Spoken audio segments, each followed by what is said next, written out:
Hello, hello, my friends. Welcome to Hobby Ramblers session 4, I believe. Yeah. So this is session 4 of Hobby Ramblers. I'm Bill from Dragon Tooth Miniatures, and this is our resident Russian, Mr. Ari. Say hello, Mr. Hey Ari. guys. Hey. Yep. Got my camera So on. another session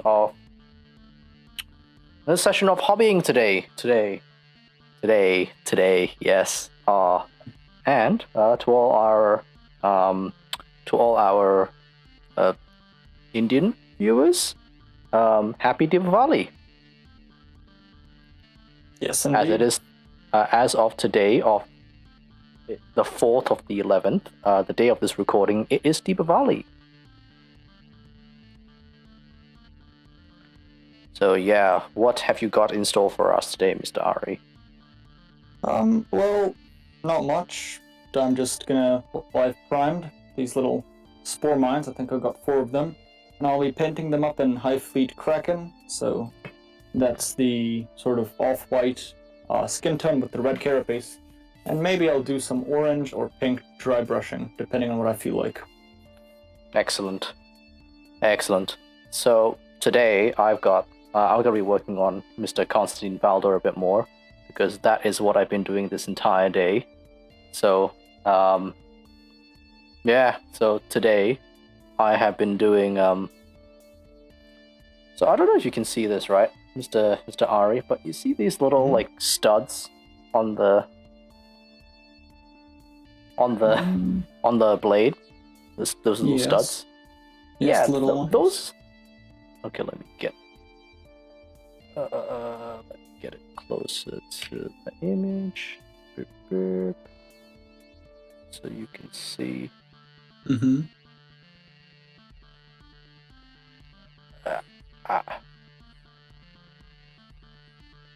Dang it. Okay.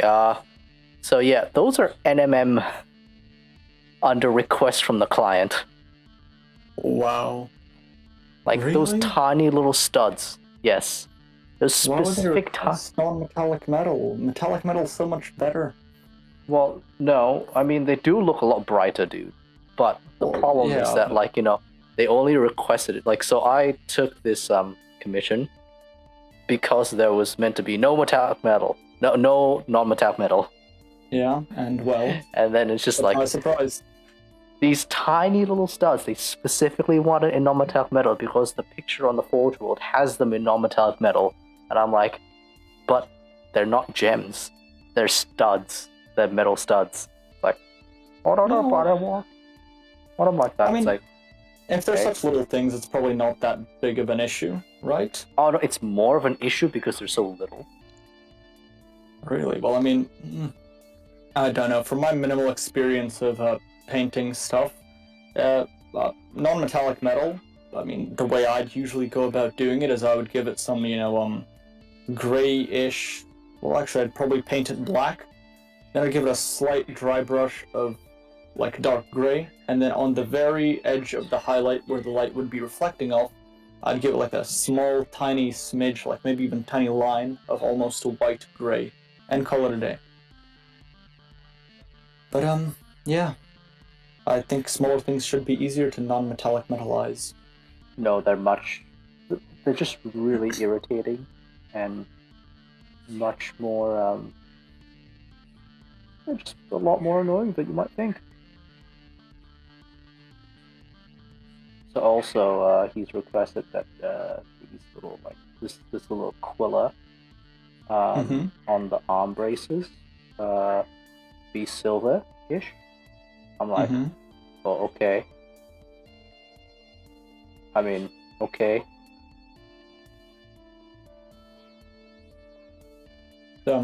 Is there an issue with them being silver? I just wanted a weird choice because in all of my little in all of my images of them, like Yeah. my little like image file for Constantine Baldor while I'm painting this, right? None of them have them as silver. Like very few of them have like the Quillas as silver. Interesting. Well, I'm just here waiting for my primer to dry up before I can actually start painting. What are you painting? Little spore mines. Oh, little tiny spore mines. Oh, when did you get spore mines? I don't know. I mean, I think I got them from my harpy. Does the harpy come with spore mines? It does, doesn't it? Yeah, it does because it has that like Yeah. it drops spore mines, doesn't it? Yeah, harpies are cool. I like harpies. Yeah, they're pretty cool. I wish they were a little bit better on the tabletop though. Hive Tyrant?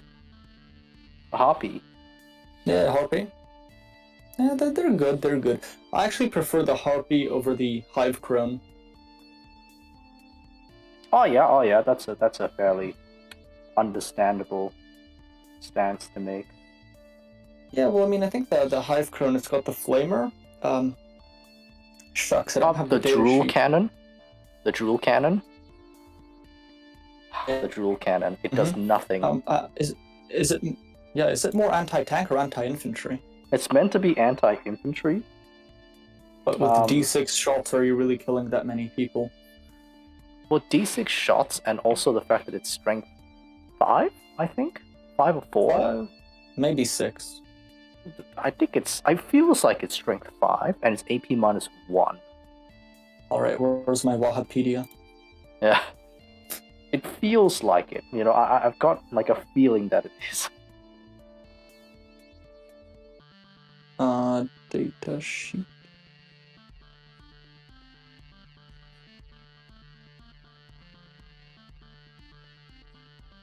Aha! Drool cannon. Range 8 inches. Assault D6. Strength 6. AP minus 1. 1 damage. Abilities. This weapon automatically hits its target. That's decent, though. Like the Stinger Salvo does help it out a wee bit, but for 155 points. It's a little underwhelming. It's a little underwhelming. I think like people are more interested in using it for its those like those missiles it has. Oh yeah, the tentaclids. Forgot about those. Yeah. Yes, definitely. They have the whole haywire sort of thing, where you roll a dice to determine what they do. Yeah, it's really weird. Like that is the only creature left in the entire Tyranid Hive fleet that still has the haywire thing. Don't the Hive Guards have that with their other gun? The gun that no one takes? Yeah. No. They have a different version of it, which is slightly better, but also slightly worse at haywiring. It's odd. Well, yeah, so actually the Hive Crone isn't that bad of a choice, because it has both anti-infantry stuff with its Stinger Salvo and Drool Cannon, plus you got a decent chance of knocking out some weak enemy vehicles with your tentaclids. They're one use per game, bro. And you've only got 4 tentaclids. Yeah, you have 4, strength 5, so it's not really that good.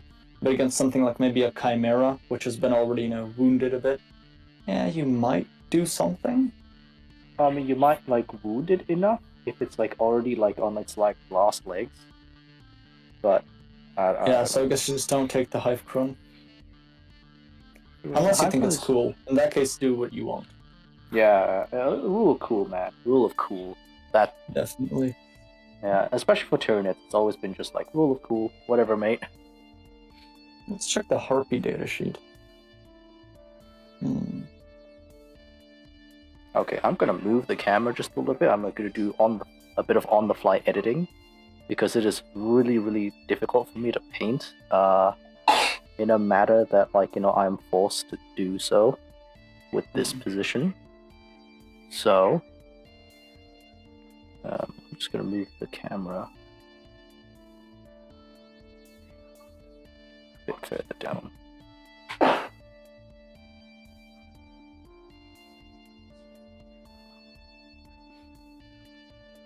Alright, distract the guests.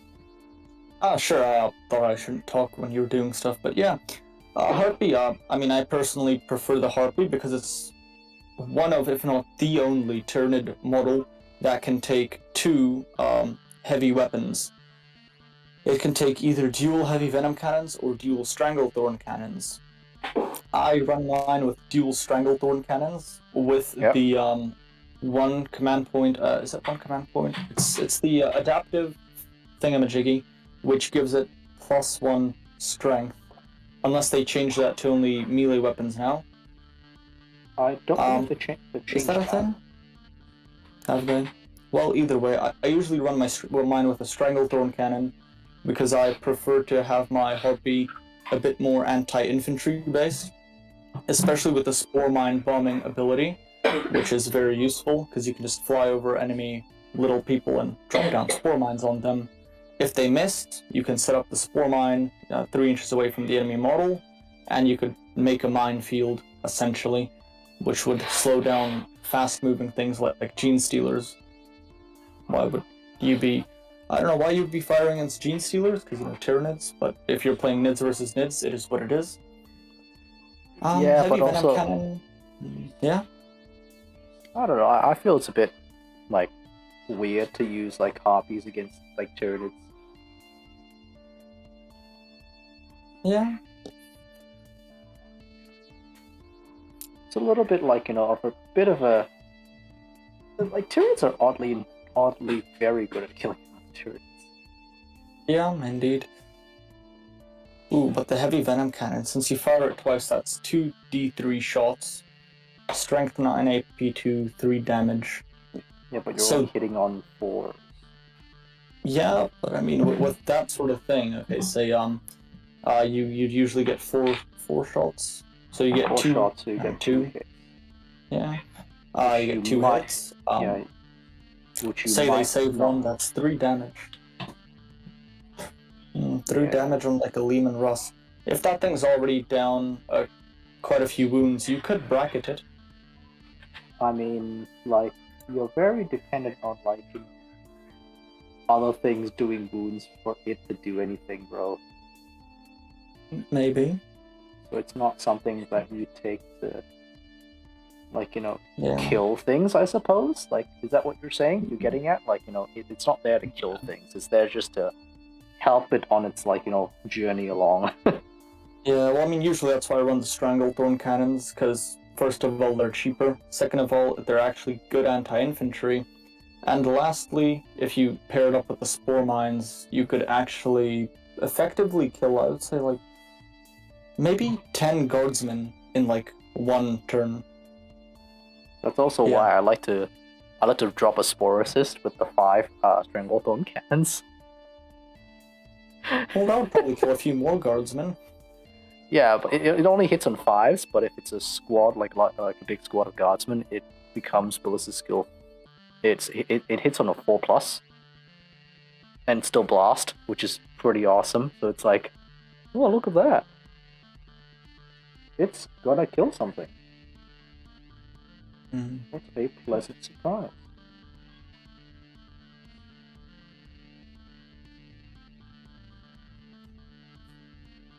Well, I think that's been enough time for my primer to dry up. I think that is very much enough time for a primer to dry up.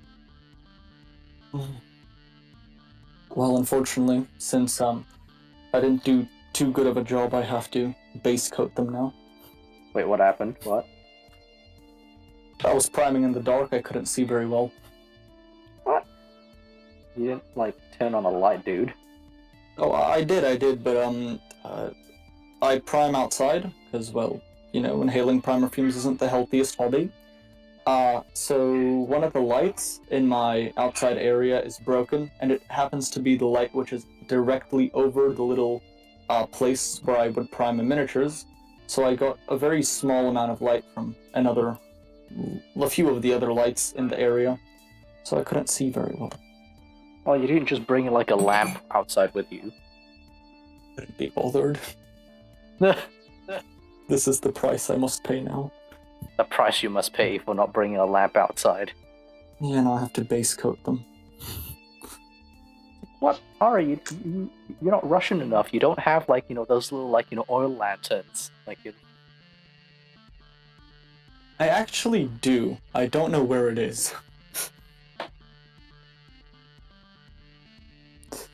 And it's not an oil lantern. It's I think it's just a what are they?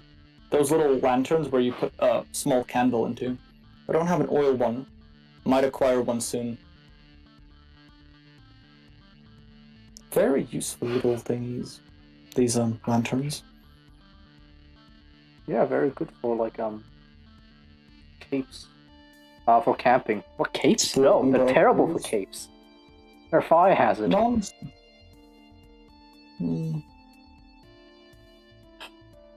So yeah, remember we were having a discussion about, I think it's a military technology or something.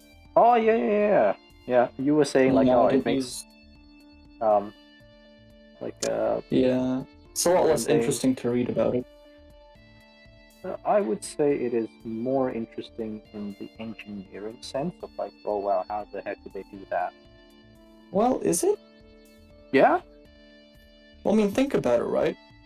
We compare like a new tank to an old tank. If you're like reading about the engineering, like, oh wow, such advanced systems. This works because they have this, they had that. Back in the day, I don't know if this is equal for everyone, but Soviet tanks, they were like, right, so this tank is probably not going to survive your first engagement. So it's got like 2 screws here with a little hammer thing to keep hammering the pins into your tracks. Hopefully it works and you don't get detracked for no reason. Have fun. And then it's like after the first battle, you'd just probably be put into a new tank rather than have your old tank repaired. Yeah, that's why we don't do those anymore, Ari. I mean, it's probably easier to do that, just... Yeah, but you think about the cost of like modern day tanks. Another problem, see the cost. What? Such expensive technology, and it could potentially be destroyed with like 1 or 2 Panzerfaust shots, or like the new Panzerfausts, whatever they're What? called. RPGs, I believe. Is that the one? Bro, like, no, they're actually like really, really difficult to take out, bro. Especially with That's new because they modern day have the new like systems. reactive armor.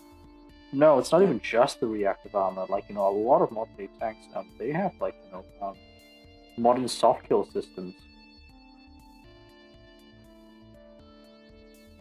So if you don't know what soft kill systems are Course I like don't.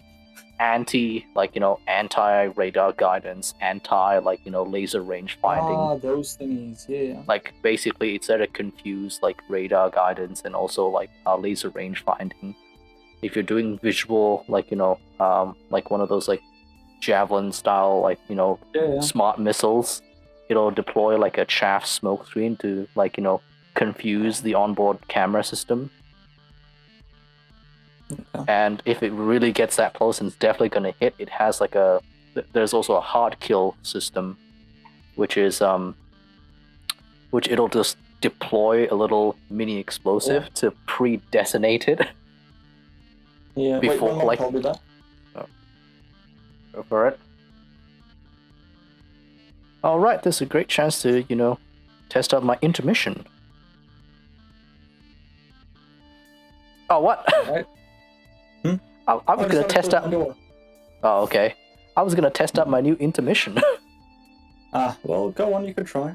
No. You're back in it again, so no point in using it. Right. Yeah. If I could get this thingy to work, I might actually be able to draw.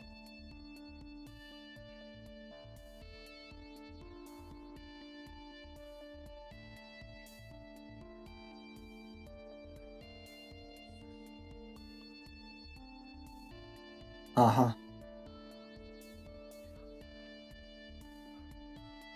What are you going to be drawing, Mr. Ari?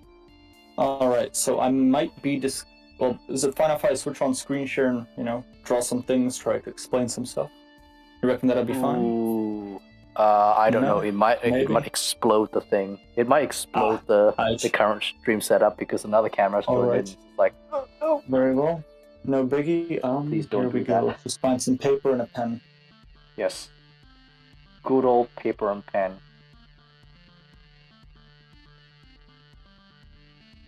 Is this? stop writing on it. Some gibberish about academic honesty. Academic honesty. Okay. So I may or may not be disclosing confidential information here, but yeah, here we go. This will be very useful. You know the new was it Russian? Well, not so new, but the decently new Russian main battle tank, the T-14 Armata. Yes. Yeah. Okay. I think I watched a documentary about it and another sort of video, and the most effective way to disable the tank. So Yeah. 1 moment, if I could just perhaps draw the tank out. I haven't seen a T-14 Armata for a long time.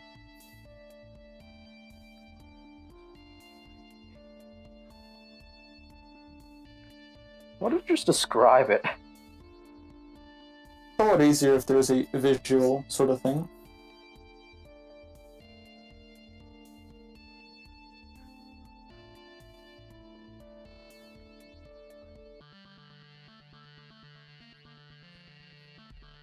Alright. So here we have a lovely T-14 Armata. Yes. So these little bumps on it over here, those are the new sort of explosive and reactive armor.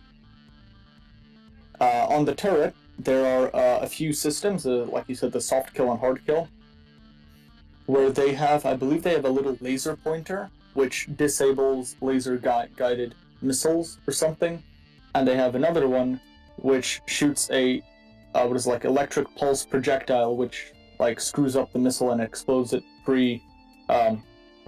before it actually gets to the tank. Prematurely, yeah. Now, 1 moment. Top view of the tank.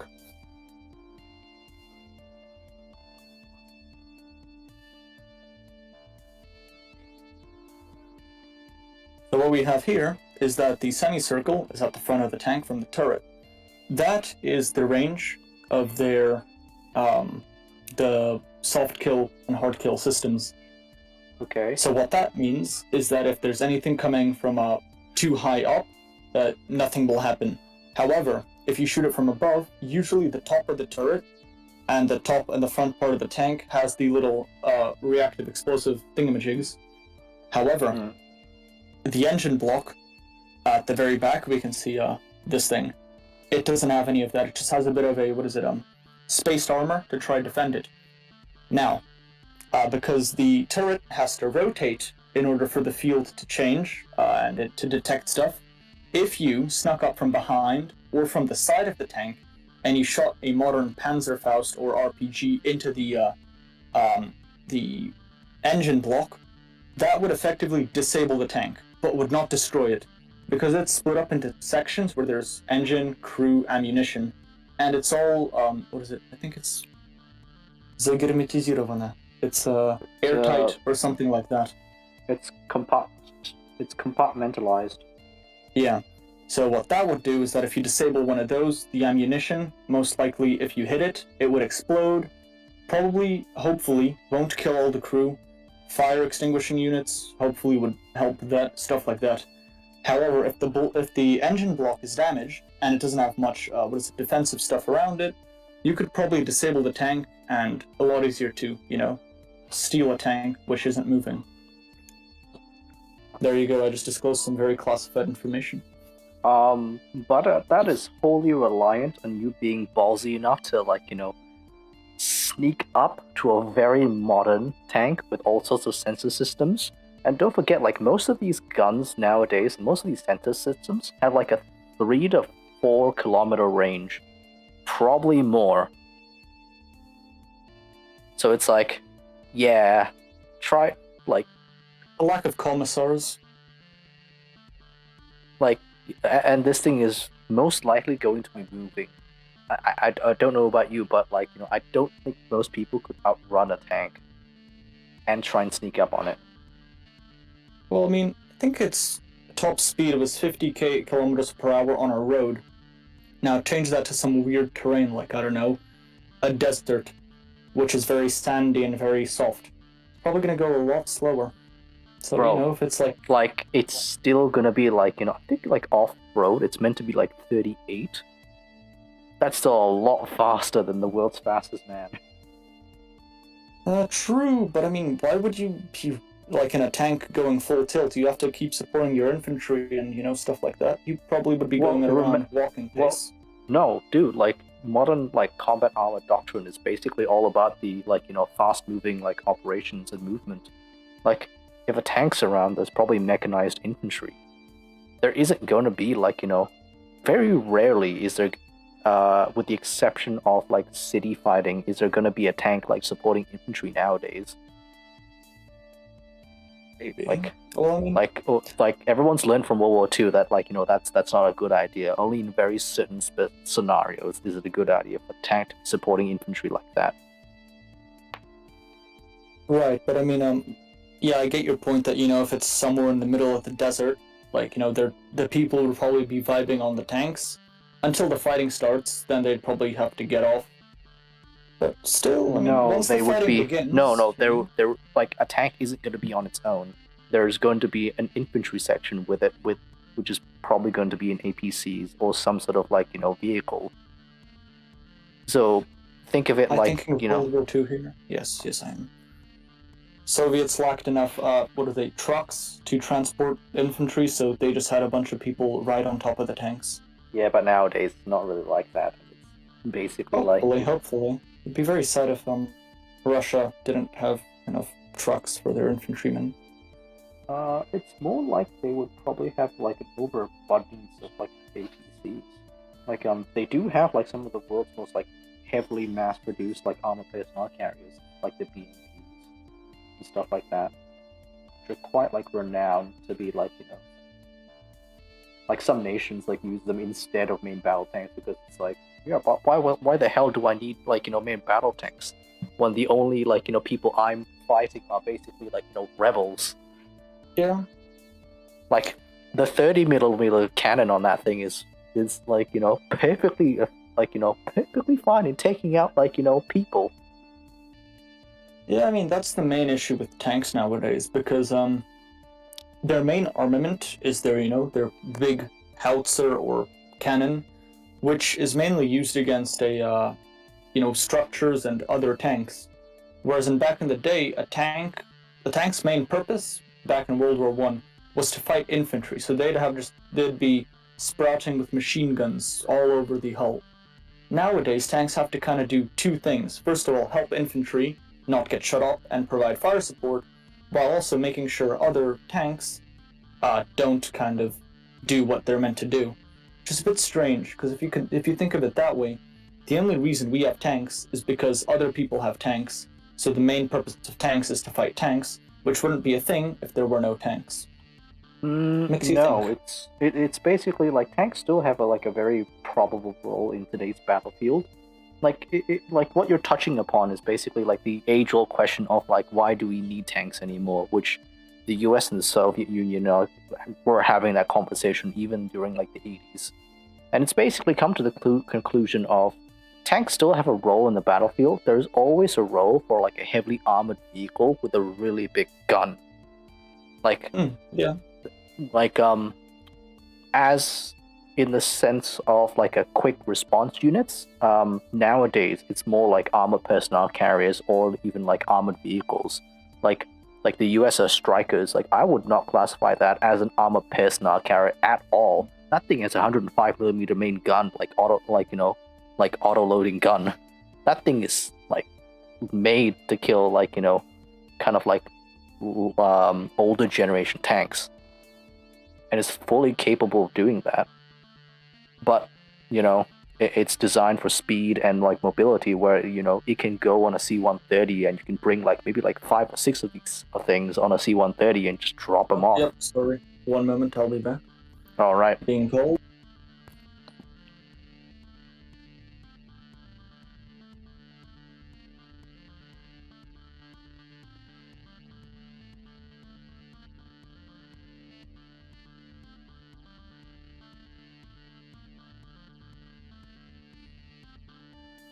Boom! Welcome back, Mr. Ari. Yes, thank you. Had a Yeah, where were we? transition Oh yeah, you over were talking there? about the APC thingy majiggy that the Well, Americans have. the armored vehicles, the new generation, Mm. like armored vehicles, which I would not consider APCs at all. They're armored fighting vehicles. Mm. So yeah, So they're like a better version of a tank destroyer. kind of like a tank hunter. So tank hunter, tank destroyer, interchangeable. Different So- because a tank hunter, tank hunters aren't necessarily tank destroyers. Tank destroyers are usually like very purpose built for anti tank Oh, capabilities. sorry, one moment, I'm being called again. Oh, intermission.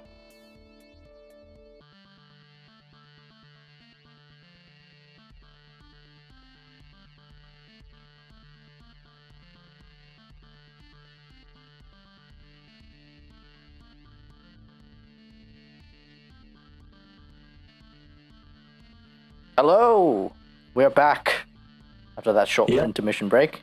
So Ari, yeah, what we're talking about, Tank hunters? tank hunters, yeah.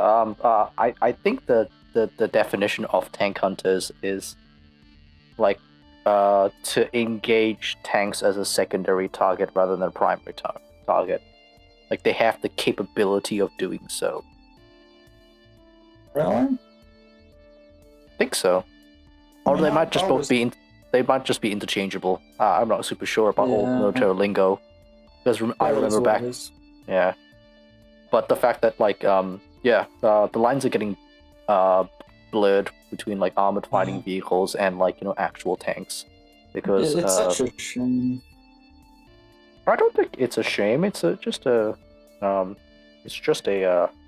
sign of the times. Yeah. So I mean, back in the day, we had heavy tanks, medium tanks, light tanks. Now it's just everything, just main battle tank.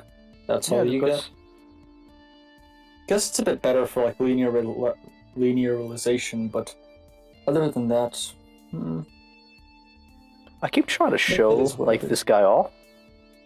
Okay, cool. Mhm. So you can see like on his armband. I'm gonna put up pictures later on the actual stream. Well, not on the stream, on YouTube later on. But like, yeah, you can see the black Aquila with the light white highlights there on the arms. So right there, Well, I think it looks very nice.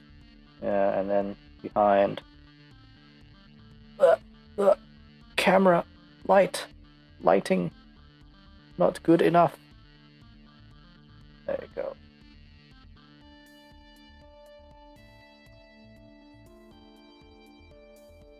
Reddish probably showed the base coded youngsters first. Youngsters first. What? Mm-hmm. Look at them. That's the base coded one. Here's the one that I have just washed. Nice. We'll wait for that to dry and then I'll show them again. Nice. So with this, I think finally the body itself is done. Got I mean, I would nothing have called else. it done a long time ago. That looks very nice. Yeah, but this client is particularly picky about it. Well, it is what it Particularly- is. Yeah, particularly picky about it. But on the other hand, something a bit more nicer to talk about: my bolt action. Yes, what about it? Look on the Oh, screen, it's a Mr. R. action person. Yeah, Oh, yeah. this is That my looks nice. veteran medic. Ah, So as you can see, he himself is very injured, and he's just carrying his Oh. helmet on his one arm, carrying a knife on the other arm, and he has a pistol on his in his little pouch on his pocket, see. on his chest, and he's carrying a very heavy backpack. I'm gonna put some pictures on him on the YouTube side, but yeah, look at Well, that. my medic is just a young lady with a medical backpack.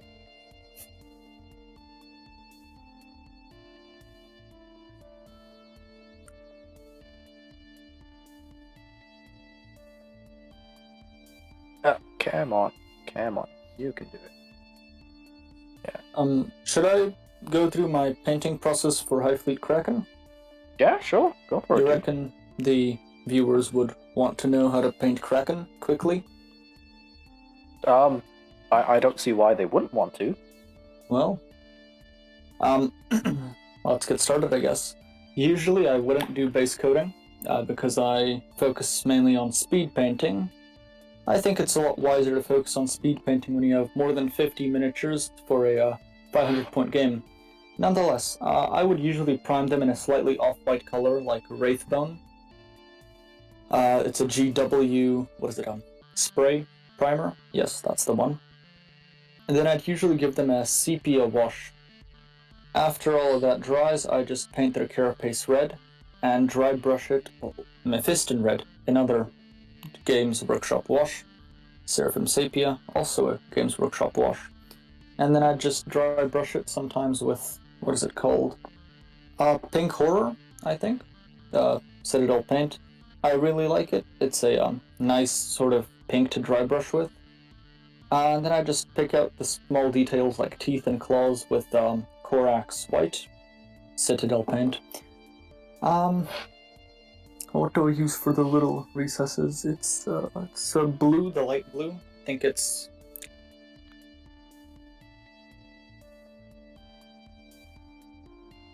Lothern blue. And Lothern I blue? usually call it a day. Alright That's- then.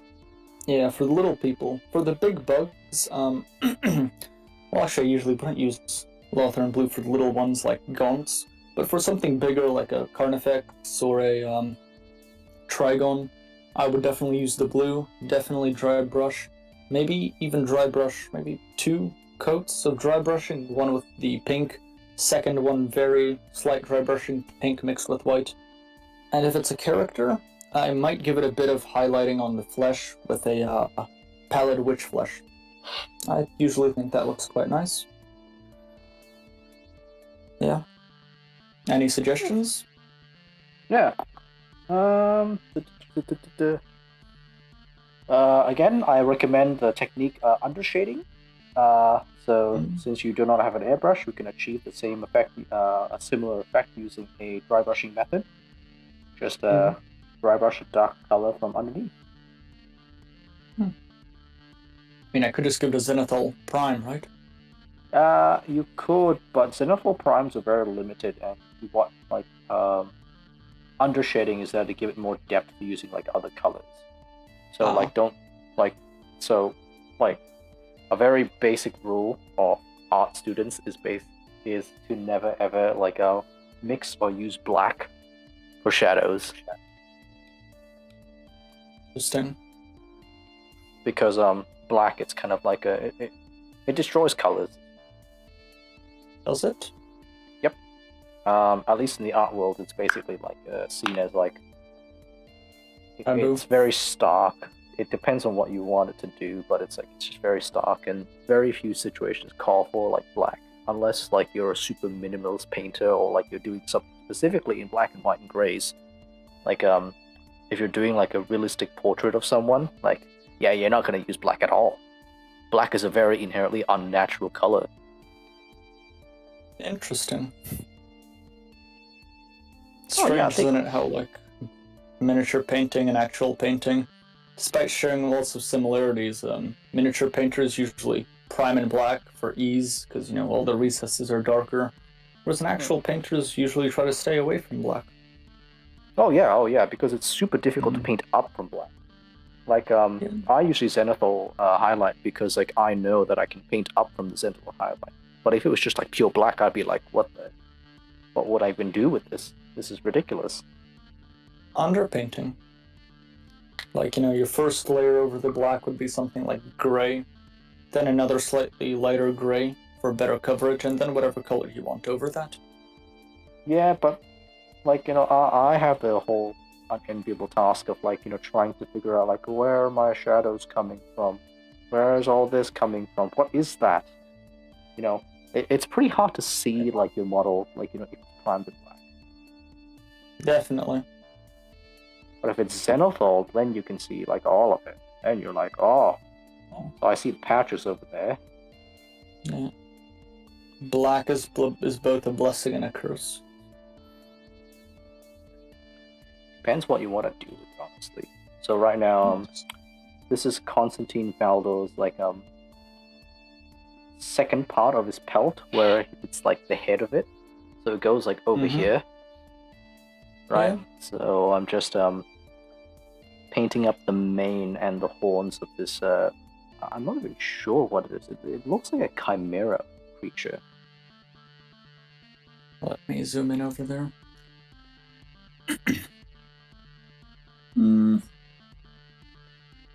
I mean, what does the head kind of look like? I mean, I'd say kind of sort of like a wolfish sort of thing. It's a horned wolf of some kind. Yeah. It's got a A really very weird aggressive nose. antelope. But it's got like a really weird like nose. It's like it's not. I wouldn't call it like a canine creature. It looks like almost like a bat creature. It's got these really weird pointed ears. Very aggressive antelope. I mean, I don't know. It might be a chaos beast. Which is really Could be, weird yeah, because he's probably. skinned and pelted it. Yeah, maybe it's like those little things where if you slay a demon or something and you dry out its, I don't know, left toe for 13 days and 29 minutes, you will get a little chaos charm which prevents psychic attacks on you. Some sort of, arcane fetish like that. I think the entire point of sort of like demons that? is that like when they die, they go back to the immaterium. They don't leave behind like scraps. Yeah, well, something weird like that, which in 40k would actually have an effect because of how the warp works. If you believe it, if enough people believe it for a long enough time, it will sort of begin to become a thing. Look at Constantine Valdo's red cape. I have worked on so many days on this one cape just to get it as red as possible. To get it as red and as stunning as possible. Now that I look at it, yeah, I can see. It looks very nice. Just, I'd say it's a bit. Should I? I mean, I can clearly see you put a lot of effort into it, but would you like some advice, or would you prefer not to have your masterpiece ruined?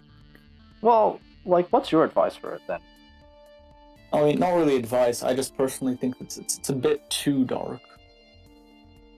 Hmm? Yeah, you think so? I think it's a bit too dark. Because it's meant to be like a gigantic golden like symbol on the back of the cape. Like, right. Because if you make the eagle, are you gonna make the eagle golden? Yeah, it's meant to be golden. It's meant to be bright gold. It's dark because of the big giant eagle on the back. Yeah. Because I was looking at it, that's a very odd big shape in the middle, which looks. Oh no! It is a gigantic. It is a gigantic golden eagle. It is the last part. It's like, oh, okay. Like there's little kind of like fancy filigree on it as well, which are meant to be gold or silver as well. Like there. Look at that. That's a good focus right there. Oh, okay. There. It was probably the camera being a bit weird. Because, I mean, if you know me, I usually don't really like having very dark things. Yes, I know that. I don't know why. Yes, I know that. I usually apply wash very cautiously. Might be because of the fact that I never go back to dry brush over it, or very rarely do, but yeah. I'm very cautious with my washing. Is that the washer's fault or your fault? My fault, definitely. But, it's something I can't change, or I could if I put effort into it, but it is what it is. Well, let's just leave it at that.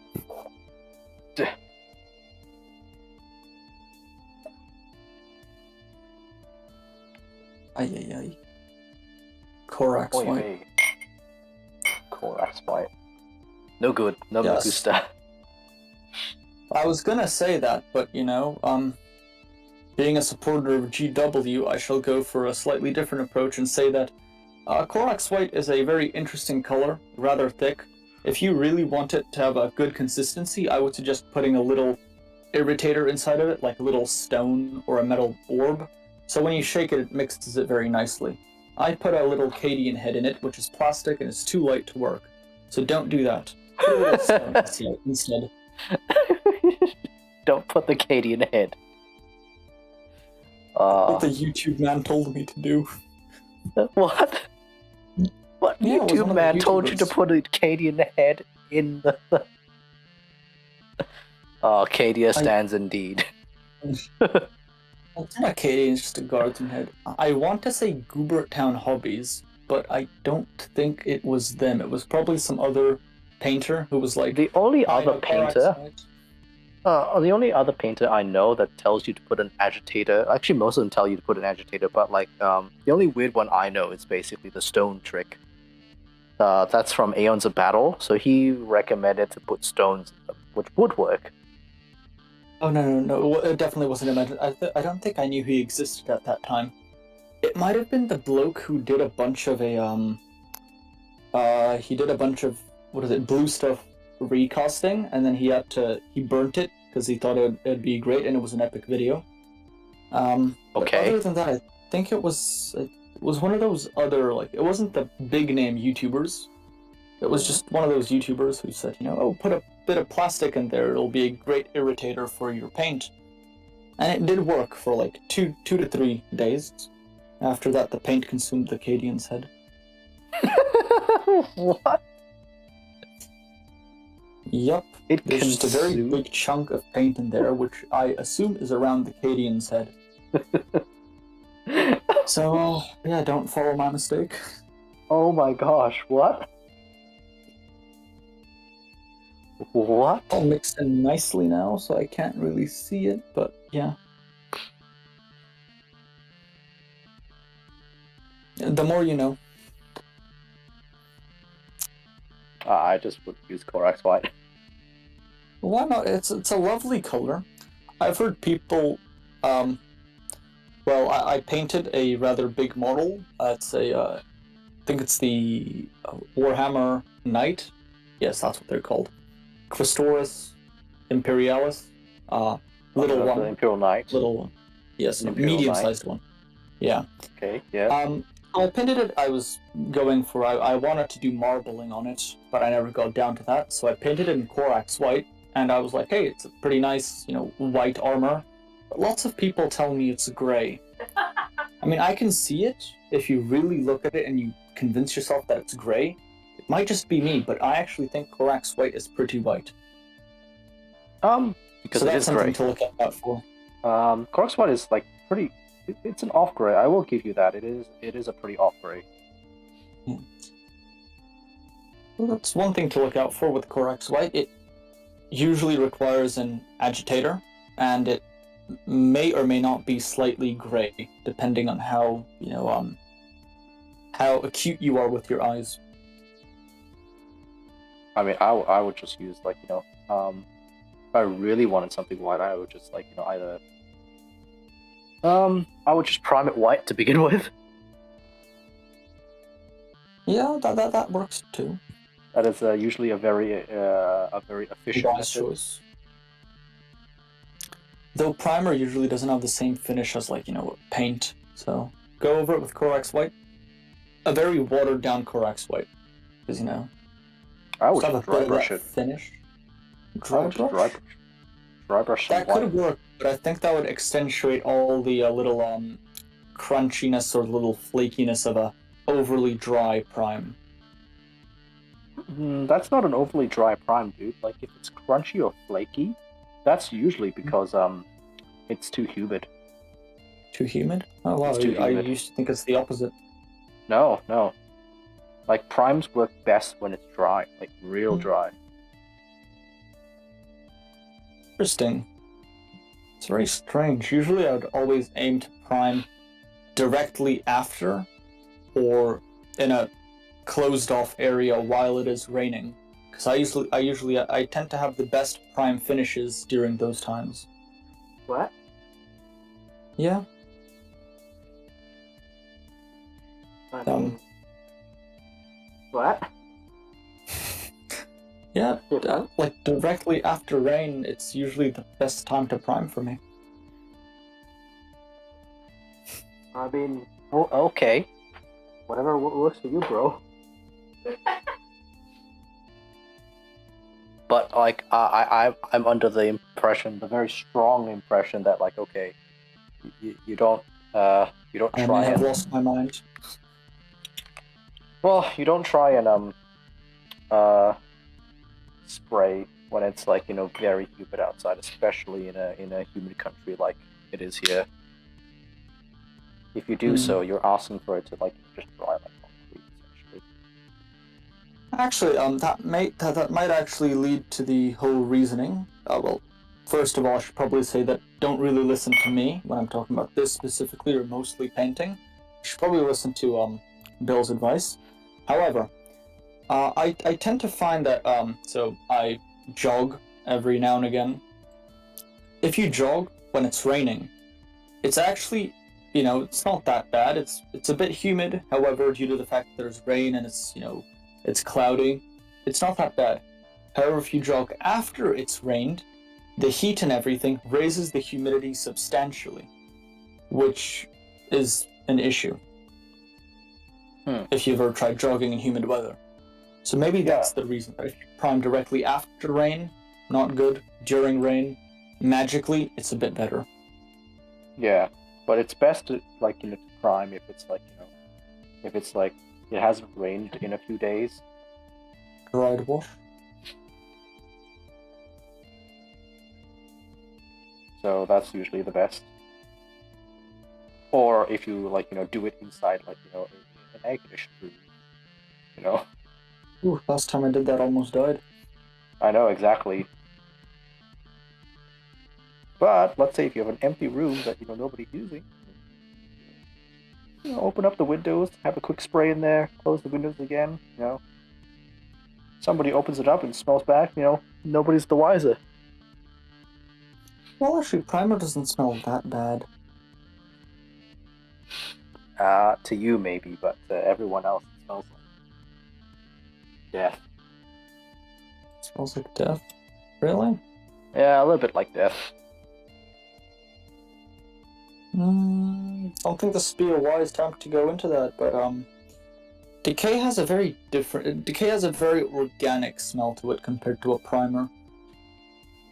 Primer, to me, well, the GW Corax White usually smells like chalk taste. What? You get what I mean? Like, have you ever tried chalk? No. Really? Because I remember in kindergarten, right? Like, we would always, like, play with chalks. Like, it'd be like, oh, it's recess or... Yeah, I remember lunchtime, that, but I don't remember, like, eating chalk. Yeah, obviously not eating, but I think it was, like, one time that maybe I didn't wash my hands properly, or, it got, like, in a weird position on my hand, like on my wrist or something, a bit of the chalk. And, I tasted it, and I was like, oh, that tastes kind of strange. I probably shouldn't eat chalk. Wise decision. However, very wise decision from, kindergarten Ari. Yeah. Kindy Ari, yeah. Yeah. But yeah, I mean, it sort of has that sort of sense to it, the Corax White. I don't know why. However, other paints, they usually have a weird sort of kind of like a hint of cheese in them, especially metallics have a hint of cheese in them. Whereas colored paints, paints have that, okay, have you ever eaten blue cheese? Yes. Yeah, you know that like not the taste, but that weird feeling like at the sort of top and back of your mouth, sort of almost at the throat. Which has a specific sort of tasting to it. Yeah, you get sort of that feeling, but slightly, it's a bit more mild than from the cheese itself. This is such an eye-opener. I did not know that, there are all these intricate flavors in paints and, Yeah, but then colored paint, well, I don't want to be hating on GW here, but their colored paint, I haven't really, inhaled as much of it. But, Krylon or stuff like that, it usually has a very sweet, almost candy-like smell or taste to it. which is a bit strange because if you're making paint which is toxic to people, you should add chemicals that make it smell horrible to people. Yet they have paint which is very sweet. So, it is what it is. I think it already smells pretty bad. You'd be surprised. I think it's just you, Ari. Look, I'm not saying you should go out there and like start sniffing paints and primers. That's don't probably sniff detrimental to your paints. health. Yeah, But I mean- let the expert, like, Mr. Ari do it for us. He's a connoisseur. Because I mean, yeah, the way I usually prime is since I have an open area. When I prime, I just sort of hold my breath and step back a bit. But even then, when I'm done priming and most of the chemicals have wafted away, like a bit of the smell still stays. Like that's sort of what you get. And of course, you inhale deeply from the elixir of life. Oh no, I usually try not to inhale deeply.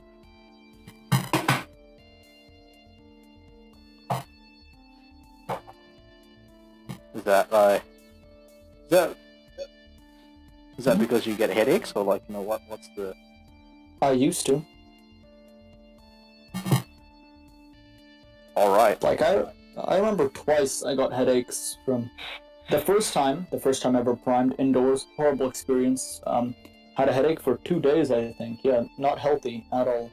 Second time outside, I got like a mild headache for about 15 minutes. No biggie. But I remember I think I got one or two more like mild 10-minute headaches, and yeah, you just get used to it. Like understanding when you've probably had enough priming it comes with practice. When you understand that I think this is enough priming before I will begin to feel not very healthy.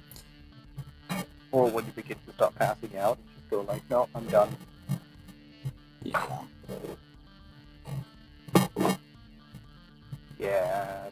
I mean, the smell itself probably isn't that bad. Like, if you just wear, because I assume that everywhere in the world now, having a mask is the norm. So if you just wear like a mask over your face when you prime, that should be enough to not give you detrimental health issues. Hopefully, don't quote me on that.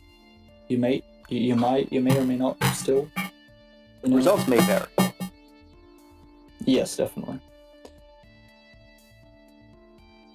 But yeah, that is a good idea. Like, if you're priming, if you feel woozy at all, just, wear a mask.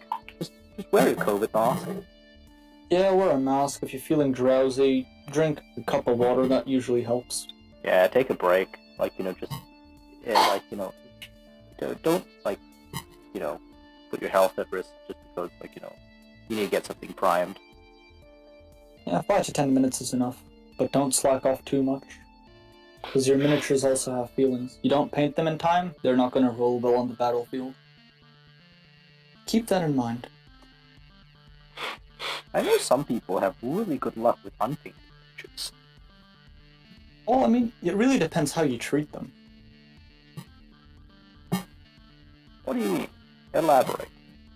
Well, for example, I see this sort of with my models that, so I play Tyranids, and I really adhere to like the whole code of every sort of model or unit has its own battlefield role. So for example, I have my Gaunts, who are basically my expendable units. They're meant to just hold objectives or charge into battle to hold back fighty units. For them, I get decent rolls, every now and again I try to charge with them, like a 6-inch charge, I'd get double 2s. It is what it is. I mean, I don't treat them too well. They, correspondingly, they roll not too well. However, I have my units, like my Zoanthro. Oh, the internet's a bit. Who probably, I'd get Hold on, good rolls Ari, with you're them going to a bit usually get into the fights. They El Roboto. usually make their charges. Sorry? You went a bit El Roboto just then. Okay, where did I stop? The Gaunts rolling badly. The Gaunts rolling badly, yes. So due to them being my, just kind of throwaway unit, if you will, as sad as that may sound, I don't treat them too well. Unfortunately, I should probably treat them better. But they don't roll too well because of that. However, my stuff like Swarmlord, Genestealer, Zoanthropes, my elites, Hive Guard, stuff like that, I usually treat them a lot more nicely. And because of that, I usually tend to roll better. Hive Guard would usually hit most of their things, usually wound. Swarmlord almost always explodes. Genestealers usually make their charges and, kill quite a few infantry models unless they're Terminators. So yeah, depends how you treat them. I've had like Genestealers like kill Terminators on a pretty regular basis.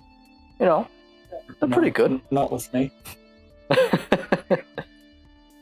I think like the most oddly effective unit I've ever used with my Tyranids has always been the Gaunts sometimes. Sometimes the Gaunts do real well for no reason in their shooting. Like there was this 1,000 point game against Custodes where a group of 20 Gaunts got, I think it was 16 hits and 8 wounds on a Custodian. And I was like, ooh, what? And he rolled his 2-up save and failed 2 of them. Ooh. And I was like, whoa. Like, I thought I was gonna get like 1, maybe 1. But like getting 2 on a Custodian with Gaunts? Like, these weren't Devourer Gaunts, these were Fleshborer Gaunts.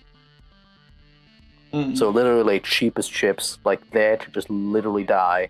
And this Custodian guard, like, I think it was turn 2 or something, just suddenly just went like, oh! The Gaunts! They're too strong. They're too strong! No! And for the entire game, that unit of Custodians was just hiding behind, like, long line of sight terrain, like, heavy cover. It was like, no! The Gaunts! Yeah. They have a taste of blood. And usually, if one of my units or models does particularly well, I, sort of try to remember this occasion by, adding a bit of something to their base or to the model itself. And unfortunately, I haven't done any of that to my Gaunts. Maybe I need to get a unit of Gaunts to do something cool in a battle. Maybe by treating them better, they'll begin to do better. Yeah. I mean, yeah, that's why I like Gaunts. They're surprisingly good for what they do. And they're, like, I find them a lot more reliable than conscripts.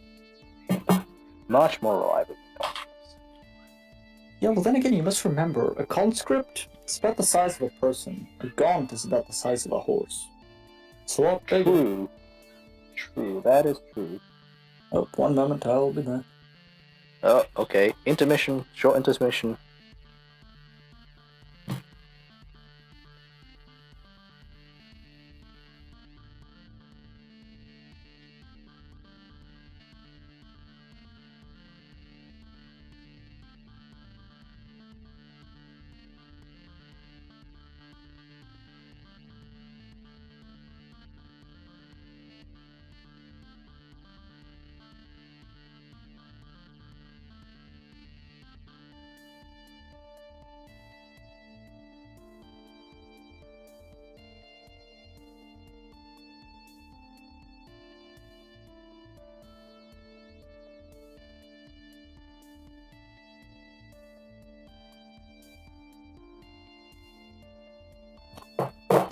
Hello, and we are back. Mr. Ari. Yep. Yes? Yeah, so you were talking about, like, doing something cool with your Gaunts? Ah, yes, definitely. Maybe the next game I have, I'll try having them, have them do some interesting or important thing, like holding an objective. So if I can more decorate suicidal things somehow. Maybe, like, give them, like, a suicide task or something? Yeah, maybe. See how well they do, maybe decorate them. Hey, wait! The new, Octaris book. Yep. Yeah! The Homogons are pretty good. Can be pretty good, bro. Homogons. They're pretty nasty. They've always been great. No. Nowadays, it's like, they're basically like cheap Genestealers. Like the poor man's Genestealers. Yeah, definitely. No. As in, now they can get like a 3-up rerolling ones.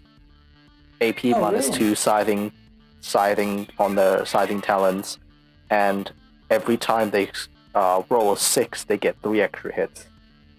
It's a bit OP. It's not OP. It's just hilarious. It's a bit OP. It's not OP. It is not OP You in know- the slightest. Remember the damage 1, bro.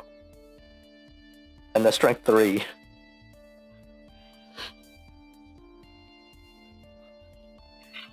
Maybe. The damage 1 and strength 3. It's like, they're not OP at all. Bro. Well, So sad. I mean, in the right scenario, I mean, obviously, if you throw them at a tank, well, you tie up the tank, nothing else. Throw them at, like, guardsmen, it's a whole different story. That unit is Yeah, but almost wiped. yeah, that's like, yeah, as I said, they're like the poor man's gene sealers. Like, you know, if you don't have, like, you know, points for gene sealers, and you just have leftover points, right, you might as well take the 30 Colmogons. Hormagons were always good. I always liked them.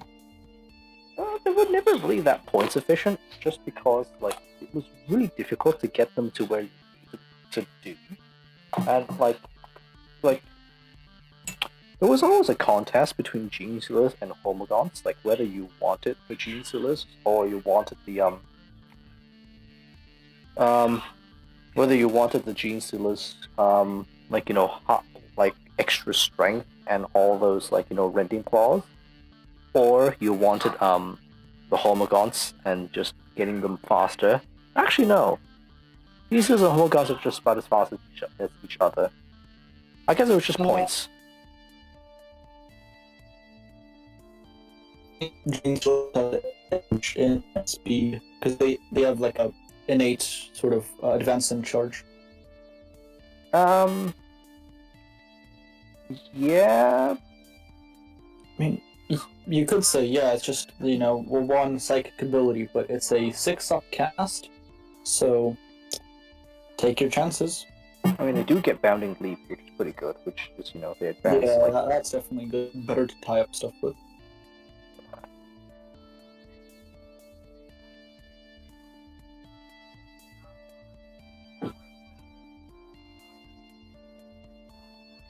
taking off a little bit of pebble off the face because I want, like pretty pale. But I feel like my Hormagons treat me a bit better usually.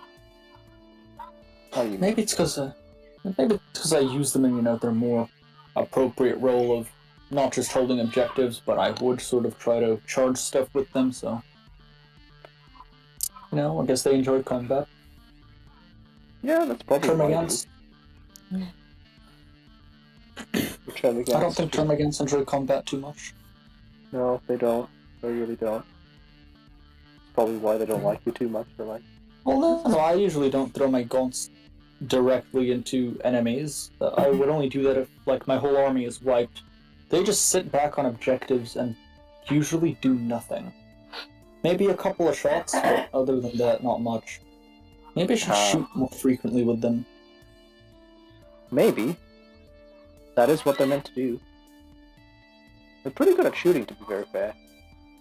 Yeah, if they're only effective in stuff like guard. I don't know, man. Like, you know, just getting some shots into, like, some Space Marines and see what happens. It's always hilarious when that one Space Marine just dies to, like, a flesh borer. It's like, look at you! Yeah, but I mean, it does make sense. Like, imagine... Emperor's finest. Yeah, well, I mean, imagine you're there, right? Like a roided up superhuman soldier who's been alive for a few decades, perfecting the art of war, and like power armor and everything.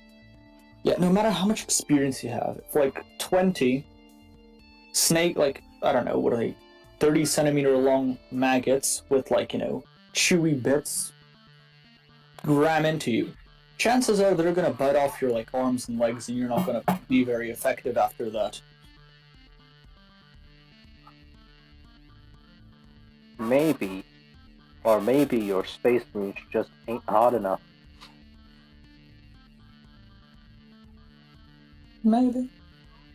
Yeah, I mean, like, you know, have you ever considered joining the Iron Hands?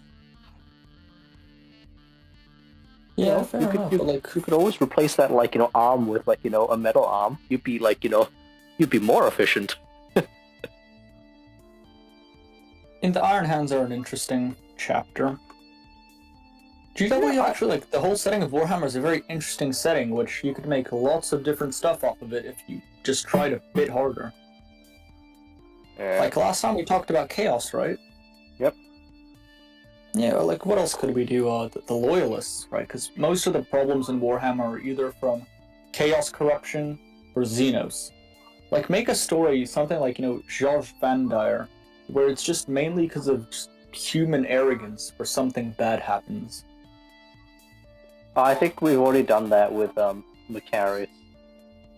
A bit more of those stories. I mean, they're a bit more interesting, right? Because you Yeah, can't they really are be like, definitely oh, more interesting. I don't know, Slaaneshi people corrupted him, and that's why he decided to massacre all the children on his planet and nuke, I don't know, try to nuke Gilliman out of existence.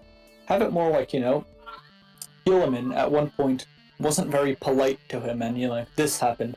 And after that feud, after Gilliman went to this planet instead of aiding him, he snapped and he began to try and manipulate stuff with Gilliman, and that didn't work. So he just tried to nuke him and failed, and justice. But you could really make it more interesting than that. Yeah, you could definitely. More intriguing if it's like actually like a human antagonist, and it's just like no corruption of Chaos, no nothing. He's just a crappy bureaucrat. He's just like I think we give bureaucrats too much hate. It's not their fault. It's just the way the government is structured that they have to answer everything and make decisions for everyone. Nah. You got to put them in their place. Well, you can't. As soon as yeah, you can blame them. You got to put them all in their place. Whoa, your camera's gone. Yep. What happened? Yep, 1 minute, I'll be back. But no need for intermission, this will be like 2 minutes. Alright.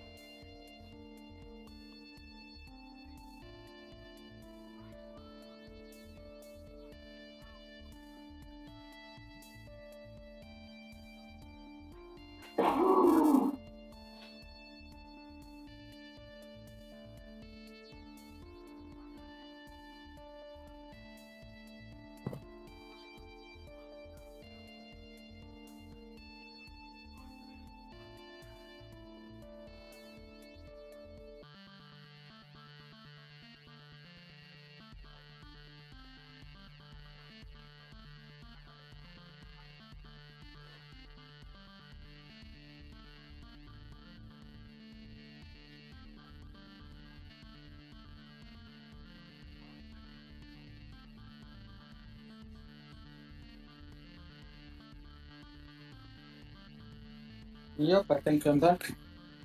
Okay. What's been going on, man? Like, you've been like super busy today. What's been going on, man? You've been like super busy today. No, not really. Just a little bits of help here, bits of help there with my family. Alright, fair enough. Small menial tasks. So I've painted a carapace on these little youngsters, as I shall refer to them. Living bombs. They're not even youngsters. They don't even like pre-digest the world.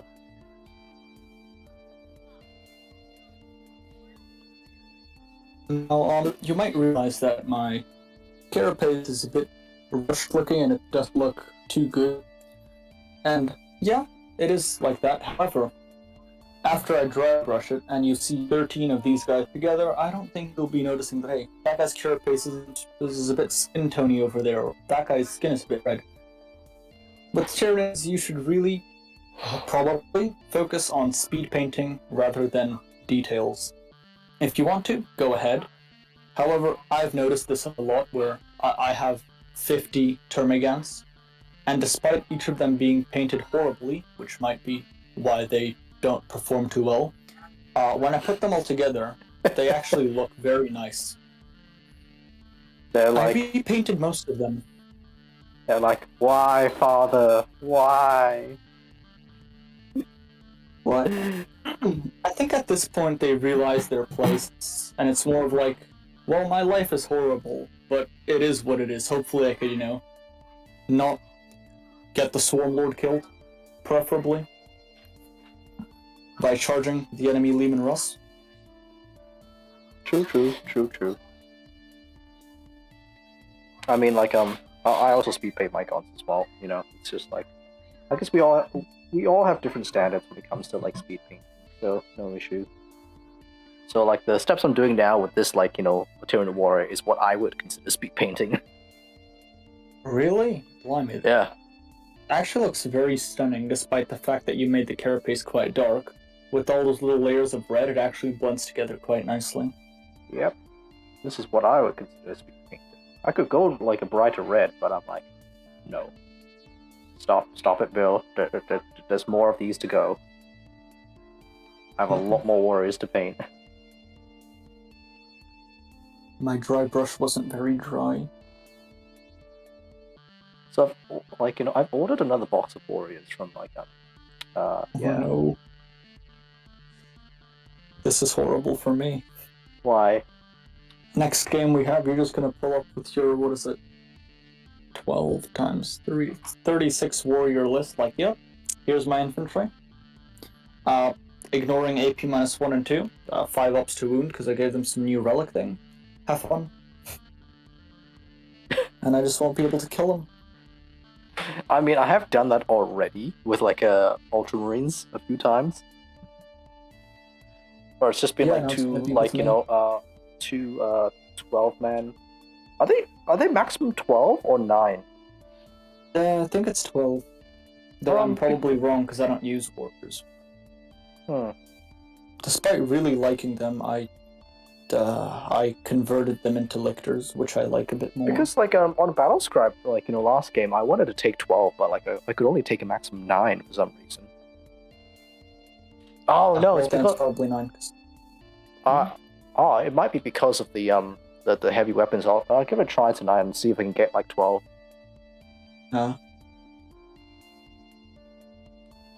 That'll be Well, fun. honestly, That'll be a fun yeah. game. Yeah, orange dry brushing looks a lot better than pink. Yeah. Yeah. Okay, unfortunately, they're all a bit different, but okay. Little comparison. Dry brushed versus not dry brushed. Dry brushed, non-dry brushed. Alright, I can see like a differentiation. Yeah. Yeah. Okay, now let's dry brush this one with pink and compare them again. So with GW paints, it's very important to shake them, but I think that's the same with all paints, and they I really like their product. Very amazing paints. Great paint range. Sound a bit like a sponsor, but it truly is good paints. Whereas I'm over here just using like, you know, Vallejo paints. I'm using contrast paints, you know, as my base coat. Yeah. I mean, furthermore, I think most like game stores would probably have GW paints because it's a very, you know, recognizable thing. GW. So it's probably a lot easier to get your hands on GW paints when you compare it to, like, you know, stuff like Vallejo or other cool paint brand names. I don't know, like, you know, my most common paint like that I've been using is basically Winsor Newton, just the most generic like paint range. Well, maybe. Yeah. So it's like, yeah, any art store has Winsor Newton. Yeah. If you Gotta want to keep it try, like, down. you know, The Gestapo might hear me. the GW Gestapo. Yes. Good sir. I heard you say one of those strange paint brands. What was it? Ah, right, not GW. Well. And you'll never hear from me ever. Oh, I love how you just cut off, like, you know, just then. Yeah. Your audio just cut off, like, just before your last letter. Just like, oh. Well, I guess he was spitting facts. He was telling the truth in it. Yeah. Nah, I really don't like the whole, like, you know, GW being super strict on everything. It's a bit like, yay, come on, calm down. Yeah, I mean, It's I just classic prefer boy them not- soldiers. Yeah, I Just- prefer them not to be like that, but I do understand their point of view. However, with their execution, they were a bit sloppy. their execution has been very weird, very odd, and they could have done it in a very different way, which would have done it, made them way more profit.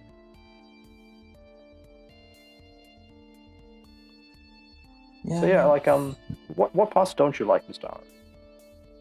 Well, I think the way that they treated the content creators, which they wanted to get rid of, was a bit strange. Because I get the whole point of, if they're making content which is bringing people into the hobby, if we can control them, we can give the, better sort of advertising of ourselves how we would like to be perceived, which would probably get us more money. However, I think it really should have been more of a little bit softer on them, like not as much like you can join us and continue. If you refuse to join us, please follow these restrictions and have like small restrictions, like I don't know what they would be, but not like straight up. If you don't join us, you can't make any more Warhammer stuff, because that would probably cut down, and it did cut down the amount of content creators. Because, well, they were no longer allowed to make GW stuff. If they gave them soft restrictions, first of all, you'd have probably more people joining you from the content creator group, which would, give you more control over your own advertising. But it would also keep more people creating content for you without joining you, which would prevent this whole situation where a bunch of people are displeased, let's say, with GW, because they perceive it as them just eradicating content creators, which, I can understand. However, I get what they were trying to do. It's very important not to see GW as, completely evil. Don't go to your local game store and, throw cheese at, like, the manager going, look at what you've done. Unless you're handing him a cheese and bacon sandwich for his lunch. In that case, yeah. Because they are very underpaid, so feed your local store manager. If they're fine with it. Yes. I think most of the time, if you're giving them free food, most of the time they're fine with it. Yeah, definitely. So, it really takes a bit of understanding of like who to speak to. Usually, I would probably suggest like what I know many people don't agree with or see Arch Warhammer as a bit controversial. However, I think what they said about the send them physical mail to like Warhammer headquarters or GW headquarters, that would probably be a lot more effective than electronic mail, because electronic mail, send it to spam, no biggie. Physical mail from even say 1,000 people, there's probably going to be more than 1,000 people if we all could rally up like this. That will pile up very quickly, and that takes up space. They'll have to address it. If they don't want to address it, just wait for people to calm down a bit, release another well-priced little start collecting box, and as long as they don't repeat the same mistakes, we should all be on good terms. Hopefully. Yeah, but they have repeated the same mistakes and they've doubled down on it. Anywho, before I get arrested by the Gestapo, here's the paint dry brushing on the left. All right. It looks like a lot more like High Fleet Leviathan. Yeah, a bit. So yeah. So pink dry brushing does add a lot more than just red. So definitely dry brush your models, very easy. Even if you're not dry brushing them correctly. Like for the longest time, I wasn't using a paper towel to absorb the paint, I just put it on the palette. Yes, I was very shocked by that. I was extremely shocked. It still comes out a lot better. Yeah, well... I was extremely shocked. I was like, wait, how did you dry off the paint? Carefully. Carefully. With your, hands. Carefully. With your hands. Dry brushing is a very easy technique. For the longest time, I was too scared to use it, but when I did, it really brings out the details, makes your models look 10 times better. Please do not be scared. Please do not be scared of dry brushing. Dry brushing is your best friend. It will be your best friend for the first few decades of your hobby career. And it will never fail you. It is just it is a technique that you can use universally across the board. Yeah. Another thing that's very important to remember is that if you screw up your painting somehow, you can always repaint it with another layer. So you could usually reverse the damage, unless you use really thick paints. in that case, you could still paint over it, or you could, try stripping it, but that gets complicated with non-metal miniatures. Well, So, like if you're dry brushing, it is impossible to do that. yeah, because it's a very thin layer. So you can just always paint over it and call it a day. Yeah. That is why dry brushing is your best friend for the first 2 decades of your hobby career, even beyond that. But yeah, I just don't see why GW couldn't have just sold a license. If they're really... yeah, that would have actually been so much wiser. Yeah, they could have just sold a content creator license. It's like, all right, cool. If you guys don't want to join our team, we'll just make a little bit of money off you. We'll like a yearly subscription license, like content creator license, that kind of thing. And the restriction is you have to come once a year to a content creator seminar. Yeah, that'd actually be a lot nicer. Yeah, and so that would give them a lot of soft goodwill control over the content creators, and also they're taking a free holiday paid by GW. It's it's a pretty good deal. Yeah, well, I mean, then again, as the saying goes, only a captain can judge a captain. It is very hard for us mere mortals to truly understand the scope of what they were trying to do. As the memes would go, they may in fact be 4 parallel universes ahead of us. So let's see how this plays out. Hopefully it goes for the better. Or it's a repeat of the dark days of 2006. The good old days. No, those are the bad days. Those are not the good old days. Those are the bad days. Those are the worst days ever. That was like when GW nearly went bankrupt. GW? Nearly bankrupt? Yeah. I thought they were the biggest blokes on the block. No, seriously, they were in such dire straits that some of the do you know Chapter House? Yeah, I think so. Yeah, back then Chapter House was equal in size to Games Workshop. Wow. As an entity, it's whoa, okay, and they sued them, and they lost 90% of their cases. Yeah, well, I mean, going off on a bit of a tangent, it's actually very interesting. So if you know about lobsters, that they have big pincers, usually to dissuade other lobsters from attacking them. Because the bigger the pincer, the stronger the lobster is, usually. Which has been proven to be false, because usually bigger muscles require lots of energy, and so the muscles in the bigger pincers would usually be of lower quality. But these bigger pincer lobsters would be more successful, because no one would want to fight them.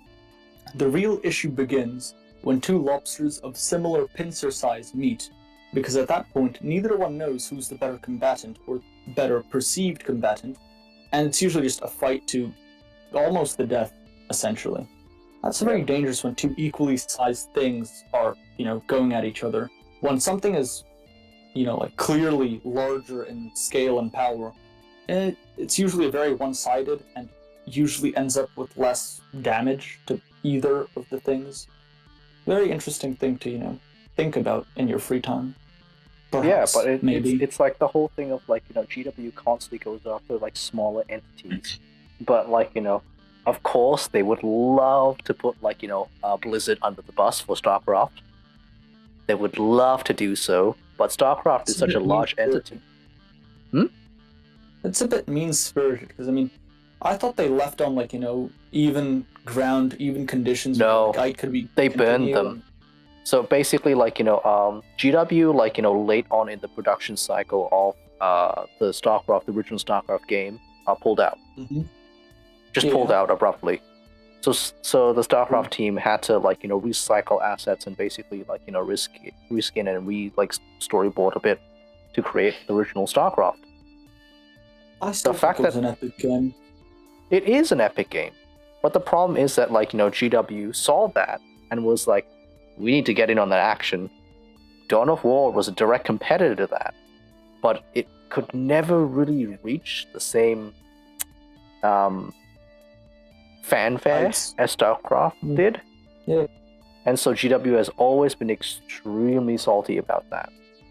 So Although, I have I have it on quite good sources that like if there was any chance that Blizzard was in its downward spiral and was in dire straits, that GW would swoop in and hit them with lawsuits. well, it's. I mean, I understand a bit of But it's- rivalry and good yeah. spirit, but this doesn't seem too nice. It's not rivalry or good spirits. It's basically like they They just want to like- end them because they feel like they've been robbed of an opportunity for a great video game. yes, exactly, which they robbed themselves out of.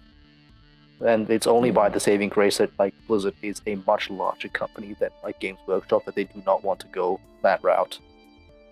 Yeah, so. So they the don't same punt. thing here. Yeah, Yeah. it is the same thing, and it's kind of you can see why the community is very frustrated. They punch down, they don't punch up. But why would you punch up? It's not a very wise move. If someone has the high ground, as a very great, movie series has shown us, it's not very wise to engage them in glorious melee combat. Yeah. True. But it just gets very grating after a while. This whole debacle. Yeah, I see with, what people mean. Yeah, it's just come on. What are you doing? Just let people do whatever they want to do. Your thing, it's fine. They're not portraying it in a very bad light. They're not using it for anything nasty. It's basically just Yeah, it's fan content animations. Yeah. I think the worst thing that's happened in the fan animation community is basically maybe a little bit of swearing here and there. But that's quite common in is today's that really movies. that bad? Yeah. Yeah. It's like.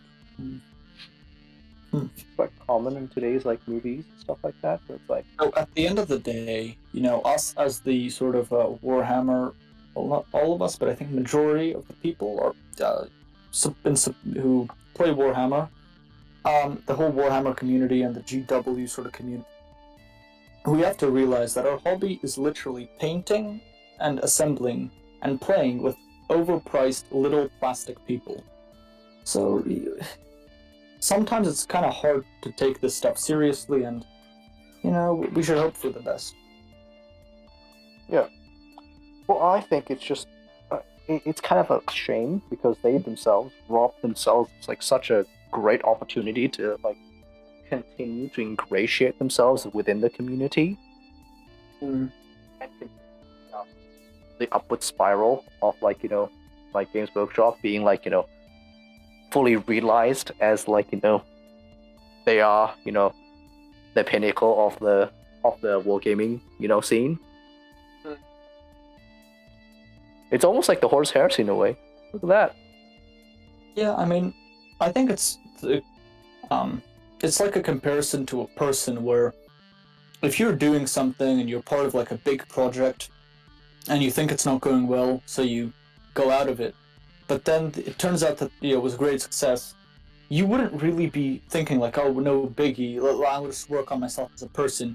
You'd begin to sulk and feel like you've been robbed of an opportunity, and you wouldn't really be thinking about other things. Your main goal would be to somehow, regain what you once had.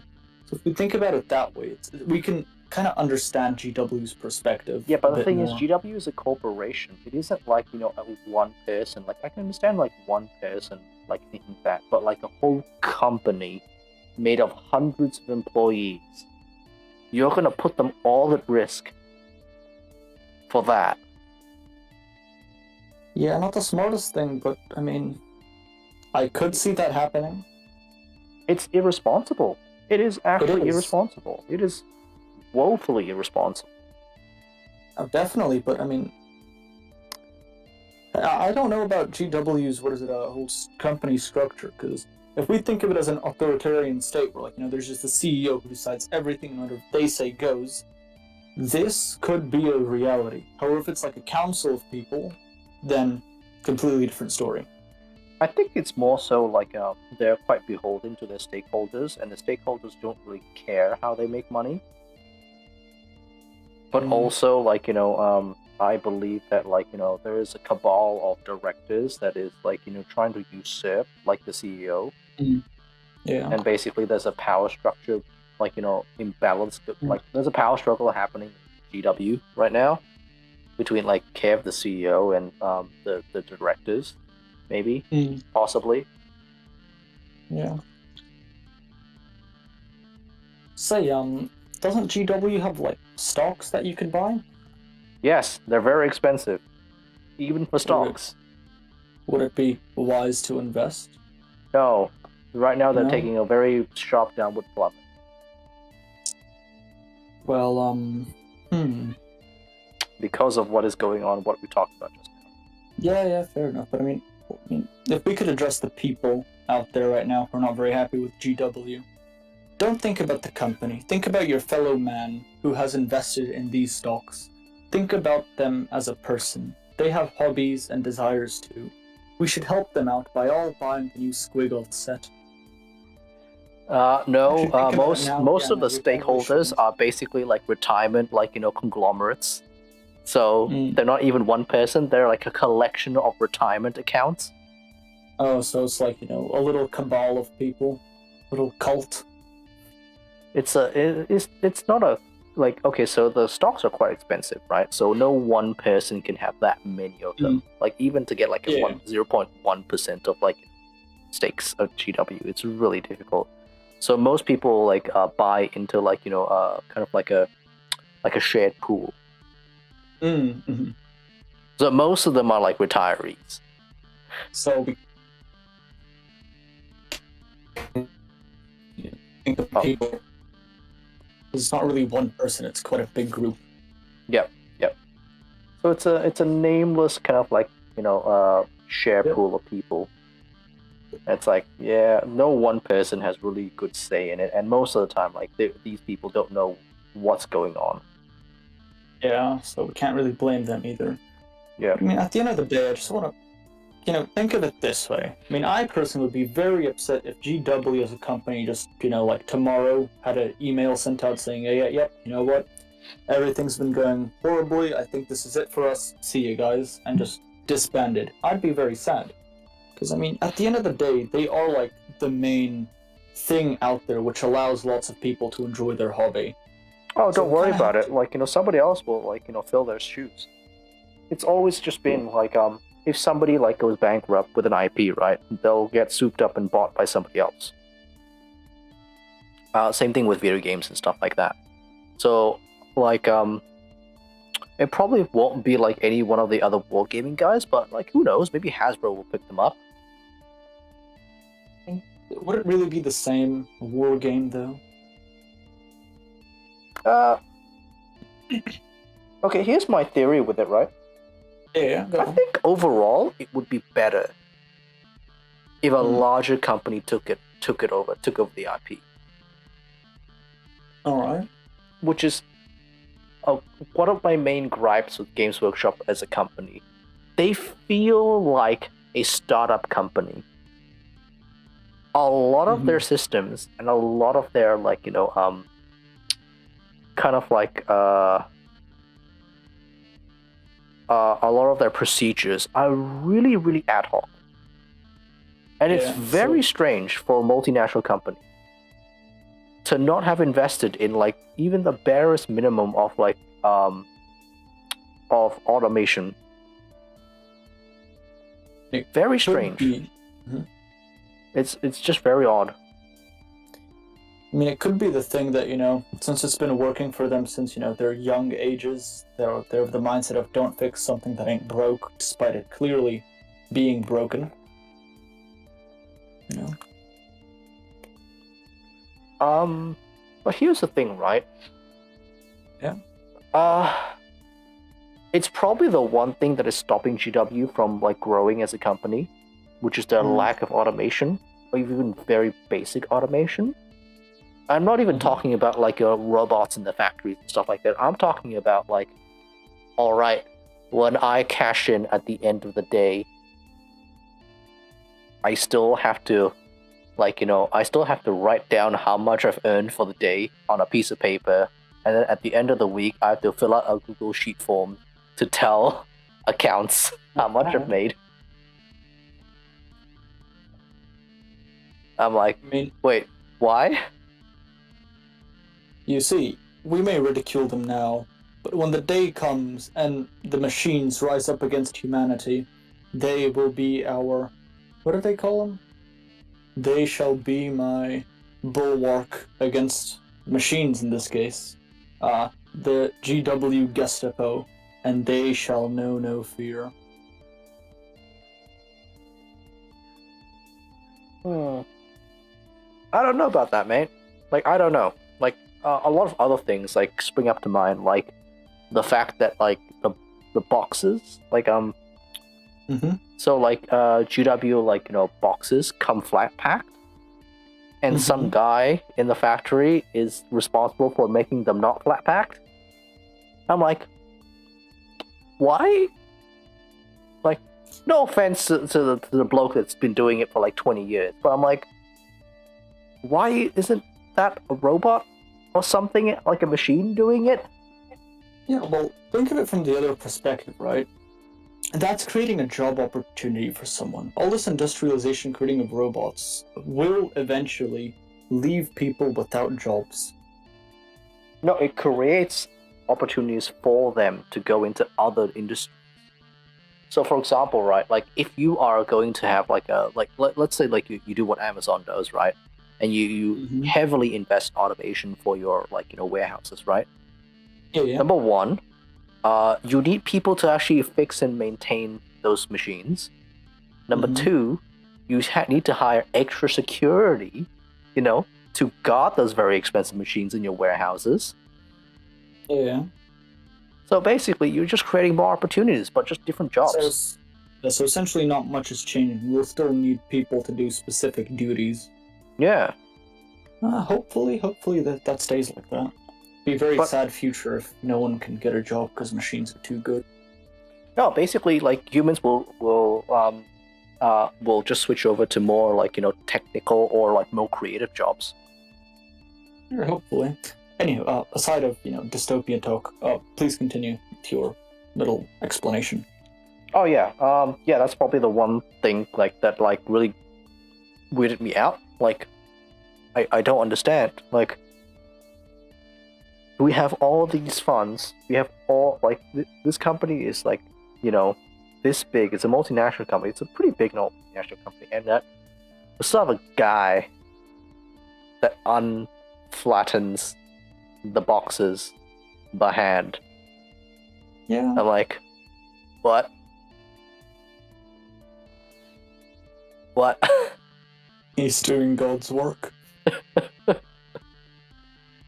Again, how upset would you be, right? How upset would you be if you paid, a couple $100 for a resin miniature and it came in a pancake flat box? You wouldn't be too happy. Yeah, but then you could just have a robot do it that could be working 24/7 to unpancake those boxes. So in the morning, when you have your proper sprue packers come in. Well, it's about, it's the thought that counts. I mean, because a robot, it'll just do whatever it's programmed. A person could be like, this technique that I've been taught, not very effective. What if I change it up a bit? Like, this yields better boxes more quickly. They could adapt and overcome more quickly than a robot. You can reprogram a robot, obviously, but it's the thought. You can reprogram a robot, obviously, and also you can of course, with better learning, with better software, you can probably just make it more efficient or just faster overall. And plus the fact that it is working 24 hours potentially. Yeah, true. With no breaks. But that's not very nice for the robot. Oh, it's perfectly fine for the robot. That's why you have maintenance crew. True. So again, Steve from Box Packing, you send him to a higher learning education, get him a certification in robotics, and suddenly he's working as a maintenance crew for Games Workshop now. It's gotten quite a bit of a level up in life. Yeah, but well, And think of it, does everyone have the same opportunity to get that level up? Or will people of, who used to be, Packer people just need to go and find, opportunities elsewhere? It really depends. Depends on the person. Depends on the company.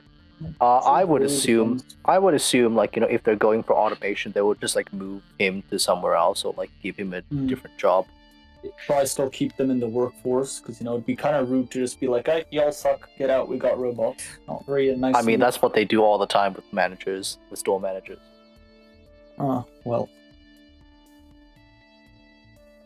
Anywho, anything else that you have gripes about? Moving away from sort of not very nice stuff? No, I'm all good. I'm all good. My critiques are basically just like they feel like a startup company, Yeah, and true. they really shouldn't. I think that's a valid concern for anyone working in a company of that size. Yeah. What else could we talk about? Let's talk about the new Octaris, supplement. Like, I've been wanting to talk about that. Yeah, sure, go ahead. I haven't gotten booklet yet. I think I'm gonna get that Saturday. I'll go down to the LGS and pick mine up. Yeah, I asked Daniel about it, and he's like, he's got none in stock. They didn't, none in stock. I think I personally asked him to order one for me, and he's like, I think it's arrived. So, yeah, you want I'm me to getting take photos of the pages for you? Yeah, sure, I'll read it with you. I'll be like, this is good. This is a bit weird. It's just misspelled. This has a grammatical error. Yeah, sure. I'll just what is it? Discord from.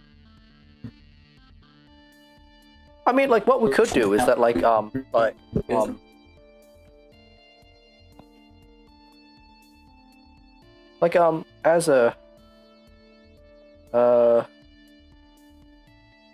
as a for next Hobby Ramblers, we could do a supplement breakdown, like a little supplement breakdown of the Octaris one, because we're both Tyrion players and we both obviously are just this is good, this is a good thing, this is a good thing, but also where's my codex? No, I think it's fine, because if we're not getting a codex soon, this book will be more valid for longer. It's got some OP upgrades. And something's OP when a player from a suppressed Xenos faction is saying it's OP. I don't think it's OP at all. It is mildly entertaining. Mate, are you insane? As a Drukhari, as a secondary Drukhari player, I look at it and I just spit on it and just yes. Can you do 20 mortal wounds in the movement phase? No. You cannot. With a harpy, you technically could. No, this is impossible to do so with a harpy. Three harpies. With 3 harpies. This is in one unit, just moving over. How many models does it have? Does it have? 20. Well. 6 harpies to 20 models. See? 6 to 20 models. My mic levels just peaked real hard. No. I'm painting up my score mines for no reason. Jesus, man. So yeah. I've used it's a 2 command point stratagem to do so. It's basically just you roll 1 4-up for every model in that unit. If one of them passes slightly over another unit, on a 4-up, you just take a mortal wound. Wow. In the movement phase. And it works against characters. It works against characters as well. Wow, that seems quite powerful. Yeah, that is in the movement phase on 1 unit. Not counting the other stuff that you can do. And the fact that, you have essentially 3, it's like having a real space raid is like having 3 different attachments that all have different things, and they all mesh and work together for free.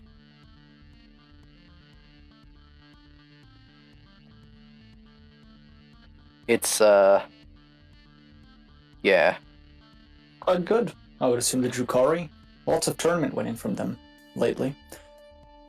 Yeah, lots of tournament winning, lots of just like, I feel bad. I don't want to play these. Yeah, well.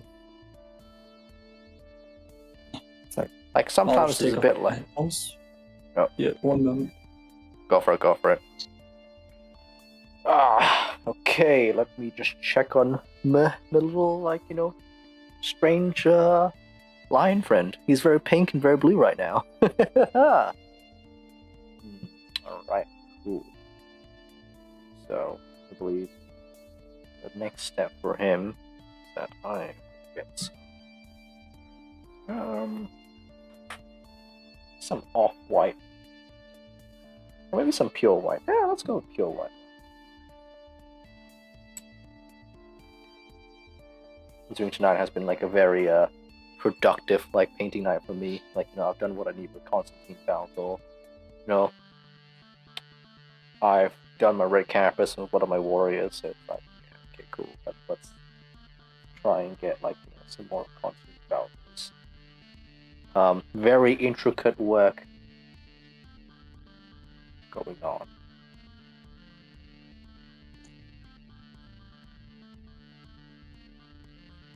So, in actuality, you may be surprised that, I actually really dislike painting, like, custodians. I really dislike painting them.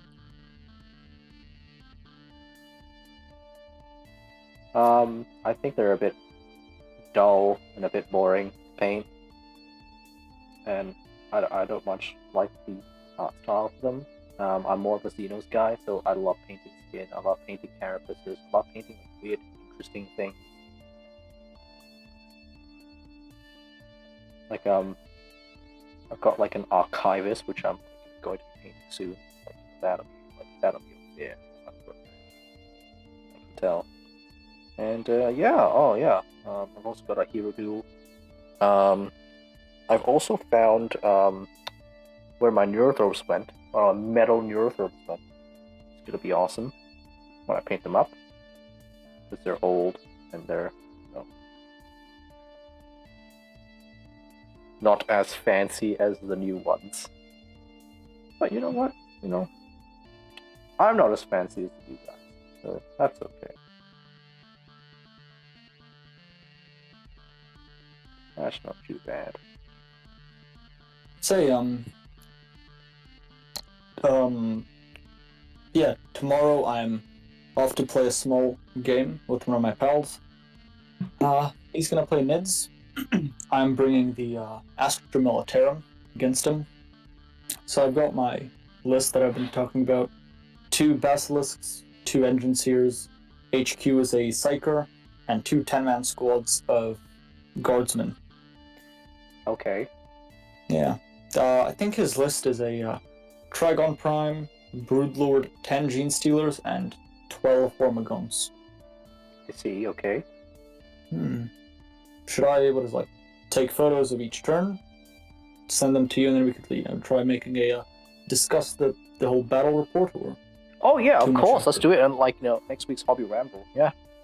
Yeah, sure, I got a photo over here, which I'll try to show you, of the little army people. Oh god, it's not that good of quality. Oh, okay, yeah. Yeah, the kit bashed, Engine Seers that I painted on the stream. That one Basilisk that I made, and then the other one which I just made from Lehman Russ. Yep, I remember that. Yep. Oh, it's gonna be a fun game. Classic Tyranids versus Imperial Guard. We'll never find a more classic matchup. I don't actually know how I want to play these, because I know what I'm going to do with the Basilisks and Engine Seers. They're going to stay back. I'm probably going to spread them out a bit to get as much of my backfield covered from the Trigon Deep Strike. I might. Now I don't know what to do with my infantry. Should I push them up the board or keep them back, defending the basilisks and How many making sure he doesn't infantry deep do you strike? have? How much infantry do you have again? Two 10-man squads, which I could. No, I can't merge it into one. Not with these blokes. Yeah, not with those ones. They're not conscripts, right? Yeah, which is a shame. Honestly, mate, like I would just probably keep them back and just let the tanks and the bastards like actually do. Right. What about the Psyker? Should I keep it back with the little people, or should I try doing some weird mumbo jumbo with it? Do the weird mumbo jumbo on the basilisks.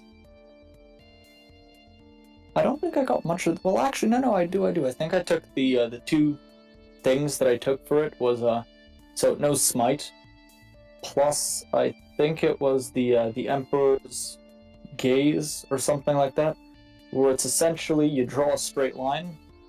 Everything within that, any unit that's within that line suffers like a set amount of mortal wounds on a specific roll. I took them. You can just like what is it? Take the psychic power, which improves your ballistic skill, or like it gives you re-rolls. Is that one of them? Yeah, you're taking a Primaris cycle, right? Yeah. Yeah. The ones that sound like they should be a Primaris. As in a Primaris Marine. Oh.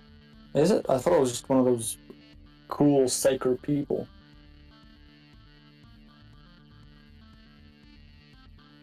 What would you call a Primaris Marine?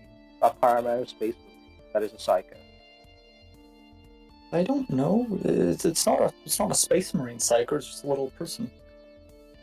No. Like that. It's just a question. Like, you know, what would you call a Primaris Space Marine at the Psycho?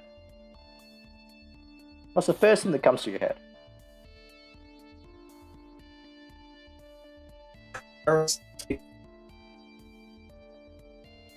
Primaris Psycho, right? Search it. Yeah. Well, I mean, he does look the age, because I searched up Primaris Psycho, and that's the first bloke that came up. Yeah. Yeah. I love that, like, you know, that name is taken by the Imperial Guard unit, so the Primaris Space Marines can't use it. It's like...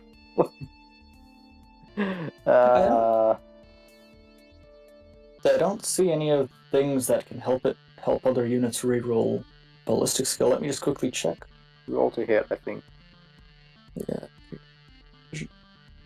Nope.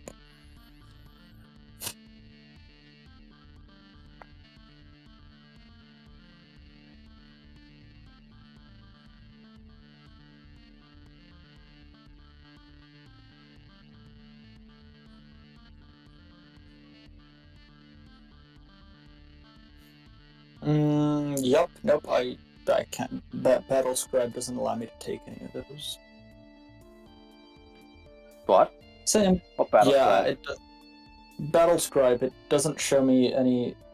There aren't any psychic powers that I can take which improve ballistic skill or anything of that sort. Like, what? There should be some. Yeah. Well, I know there's one that's unfortunately, quite, like, you know, prevalent.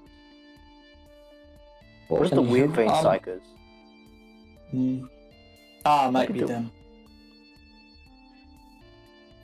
Say, I'm debating between Night Shroud and Psychic Barrier. Night Shroud gives the unit a -1 to hit from ranged weapons, and Psychic Barrier gives them a +1 to their armor save. Which one would be better? Who you're putting this on? Probably my Guardsman. -1. -1 to hit, okay. Yeah. That's what I like, thought. quite honestly, a Guardsman's flak armor, you give it +1, it's like fantastic. It's a 4-up save. Yeah. It's like, you know, think of Guardsman as like, you know, oh yeah, like, you know, same thing as in real life, you know, military doctrine. Like, it's better not to get hit than to get hit at all. Yeah, definitely. That's why they don't put as much armor on them as some people would like, but... I mean, it's heavy, bro. It is heavy, I get that, but I mean, honestly, just protect your vitals. So, like, your chest and They stomach do. area, They definitely. do. Helmet. They do. Yeah, yeah. So that's what I'm They saying. do. The military truly is wise in the ways of offering their personnel. Yeah. Except for some nations. Which ones? The PLA, China.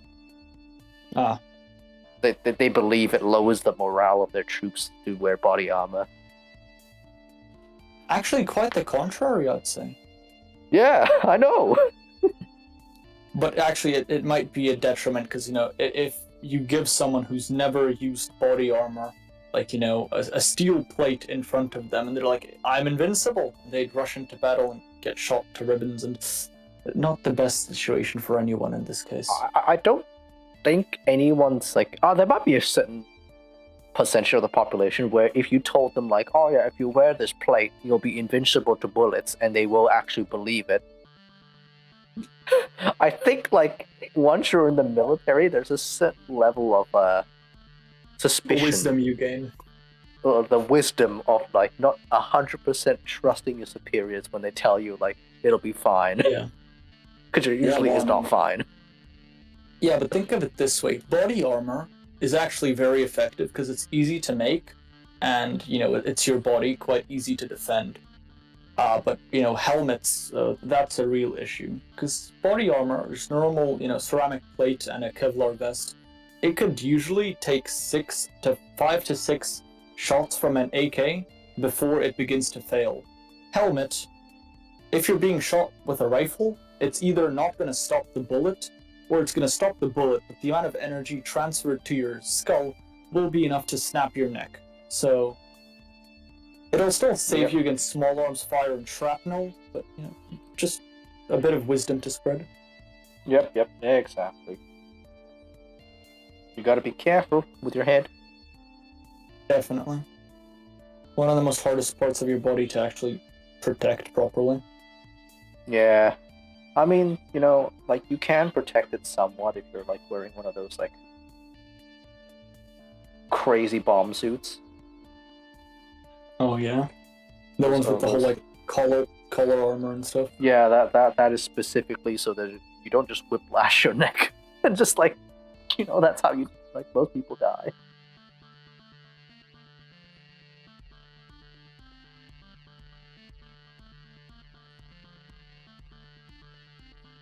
But I must say, like, just wearing a steel plate around your chest would actually be decent protection from most weapons. The weight of that. Yeah, no, the weight definitely, but the in the late war, the Soviets, they had the assault engineers. Yeah, I know. I've used them for protection. Yeah. Man, I mean, it's like. It's such an interesting thing to have, like, Soviets have an elite unit. They had quite a few elite units, bro. Like, War's End.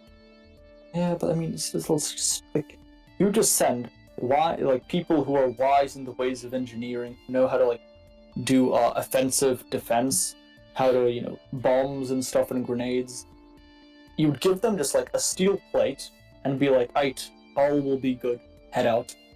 And they'd actually, like, be effective, like, surprisingly effective in urban combat.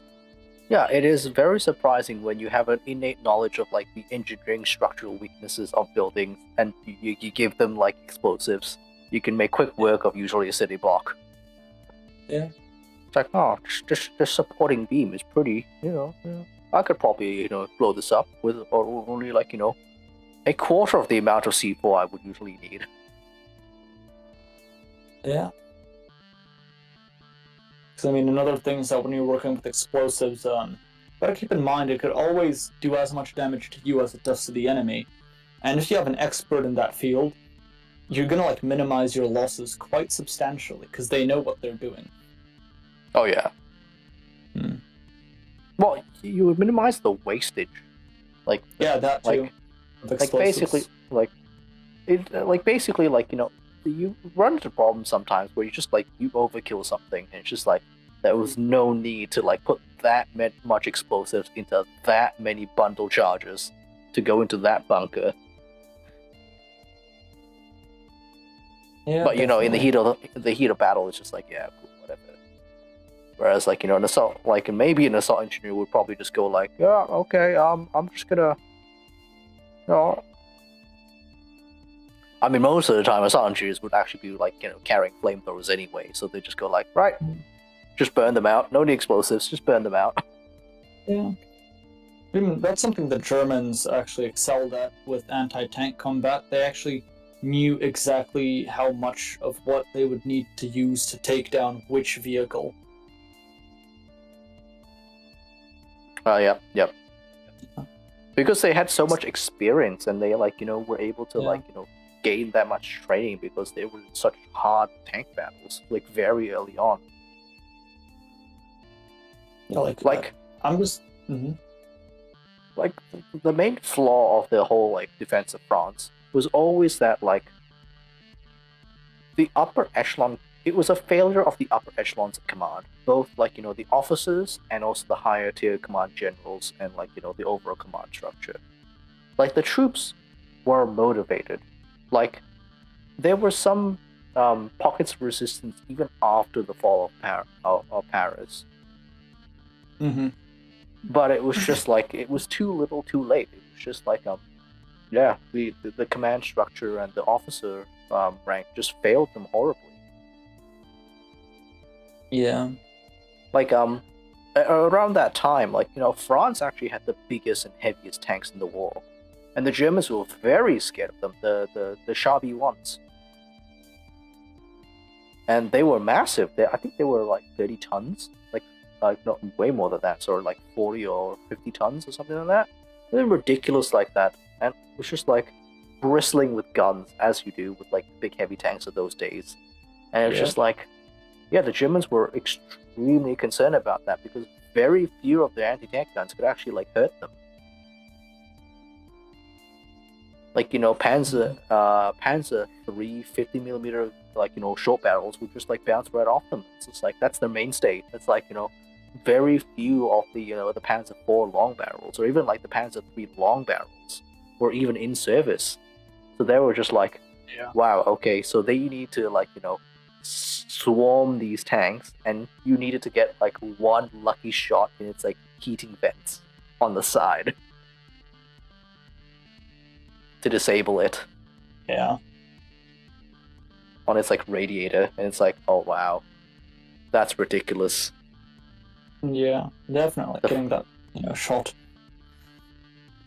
I mean, the main problem, which I've heard, with the Maginot Line, was that their tanks were good, but they spread them out too much to a point where the Germans could have a focused spearhead on one place, and they could, after they break through, they can just go on and do what they want.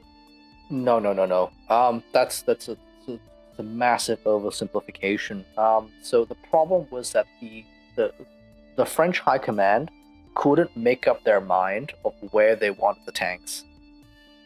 Mm. So during the entire Battle for France, the tanks were constantly on the move because the upper echelons were constantly sending them to different fronts because they couldn't decide where they needed to go. So they were just never there at the right time. Yeah, that is rather unfortunate. Yeah. But Sort of like the battles that they were actually French tanks, even the French medium tanks, the Germans had huge issues with, massive issues with. They were just by that point in the war, they were just so poorly equipped, comparatively. They were still working with short barrel Panzer IIIs, and that was the mainstay of their anti-tank. It's just wow, even the medium tanks are just bouncing off these things. What the hell? yeah. Say, actually, speaking of tanks, I keep forgetting to ask you, what is Zimmerite? Zimmerit paste. It is an anti-magnetic coating used on German tanks to prevent Mhm. magnetic mines or gammon grenades from sticking onto tanks. Mm. The Americans were very, very keen on their gammon and magnetic mines. Nah.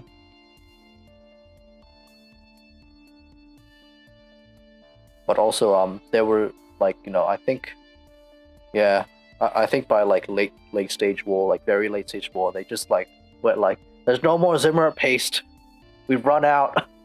All right, just put a coat of paint on it. Sorry sir, we've run out of paint. Screw it, just chuck it out with the undercoat on. It's fine. Just get it to the front. Which is like 2 blocks away. 2 blocks. Oh.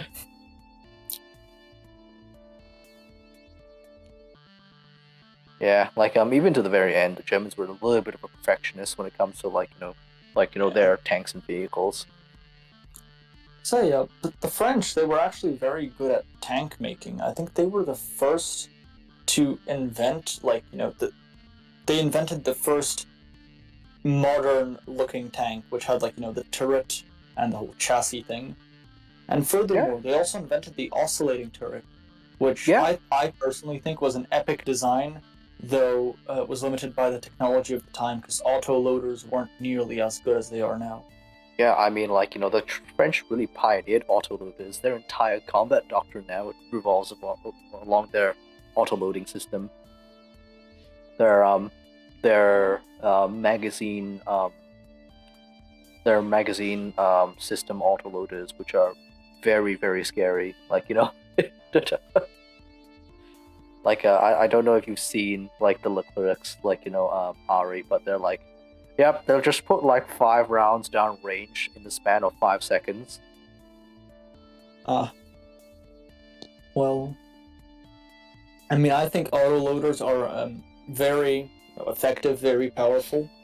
Most of this comes from the fact that I usually play World of Tanks Blitz. However, I picked up World of Tanks, the actual game. Yeah. And one of the Soviet, I think it's the Tier 2 or Tier 3 tank, it's a T-60, and it has a 30-second reload, and I think it shoots 7 or 8 bursts of 3 to 5 rounds. So could you imagine that? That's what? Say we take 7 times 3. It's 21 shots in the span of a few seconds. That could tear apart infantry easily if you're shooting them with HE. Yeah, that's what those tanks were designed for. Remember how the Americans decided what can we do with this half track? We kind of need a little bit more anti infantry firepower. Yeah, just put a quad mounted 20 mil on it.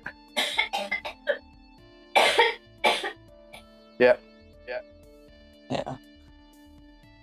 Just quad mount 20 millimeters and just go just watch it as it just rolls up outside the the German village and go right. Provide some suppressive fire, boys. Yeah. It's what the... Yeah, it's crazy. Plus the Americans, how they had the whole little convention with tanks to get new designs of tanks to become a thing? They had a whole organization for it, because what they thought was that tanks weren't really developing too much because, first of all, the people who used the tanks and the people who created them had vastly differing opinions on what the tanks should be. And furthermore, generals were more likely to adopt a new tank, which is just a reskin or an upgrade of an old tank, because, don't fix something that ain't broke. So they made a whole new convention, which yielded many interesting tanks. The whole Yo series of American tanks. Oh yeah. Yeah, those was. Yeah, they're very strange-looking tanks, but I mean, you can sort of understand what they were trying to do, and the prototypes, some were effective, some weren't, but it's still very strange to look at some of these old designs and why the people thought of them. Yeah, it's interesting thought experiments, just what can we do with this? What because back then, tank design wasn't really set in stone. People were still fiddling around with multi-turrets for Christ's sake. Not very effective, but a very nice looking tank. I mean, the concept was very like reminiscent of like a land battleship. It's very Yeah. yeah.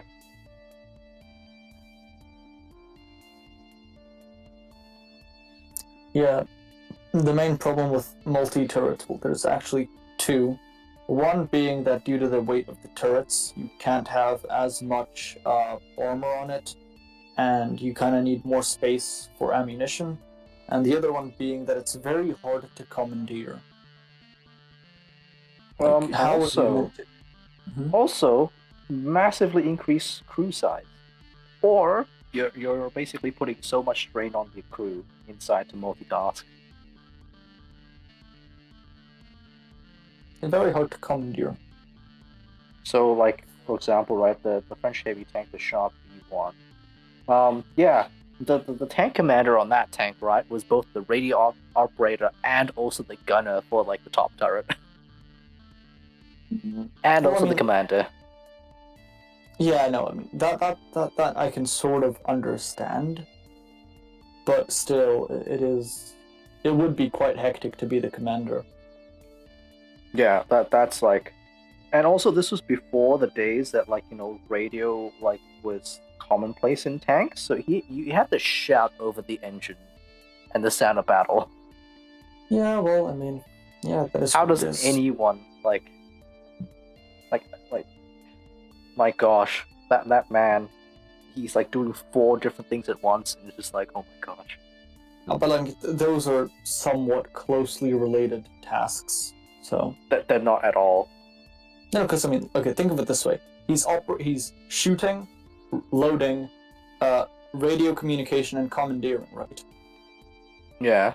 So okay, so shooting and loading, those kind of sort of go hand in hand a bit, more or less. Okay, okay, remember, right? To shoot, Mhm. he has to load the weapon. When you load Yeah. the weapon, you have to take your eyes off the scope. When, as a commander, you take your eyes off the battlefield, you have to reacquire what you're doing because the target is usually moving. Yeah. Also, when a communication comes in from command, you need to respond to that. Mm-hmm. Also, you need to tell your crew members at the same time that you're doing this to move forward, to move to that area. You need to also tell the secondary gunners what to do and to allocate targets for them. Yeah, it would be quite hectic, but yeah, you have to tell the driver to move like 100 meters forward, like hard right, that kind of thing. Yeah. But on the other hand, I would expect that there has to be. It's not just the commander doing everything. All of the crew members have to be competent.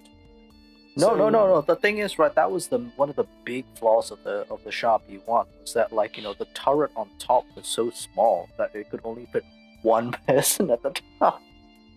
Yeah.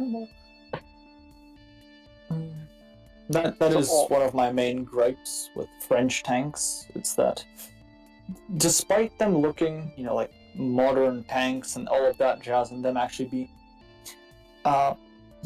their turrets are very small. Like even the oscillating turret, it can only house one person in it. So you're putting. Well, that is a very common problem for. That is a very common problem for modern tanks. Yeah. So they are moving more to auto loaders and stuff. Yeah, which makes things even worse now. Yeah, because we're getting to the calibers now where it's just like you can't have a human, load that in a reasonable amount of time. That's ridiculous. He'll just break his back. Yeah. I mean, not to brag or anything, but the T-14 Armata is rumored to have a remote-controlled main gun. So. Yeah. Dude, like most new generation modern tanks are gonna have remote-controlled main guns because they've learned that don't put everything in the turret. They're not here yet. Okay, let me have the Leclercs. The Leclerc's already remote operated, bro. That's one.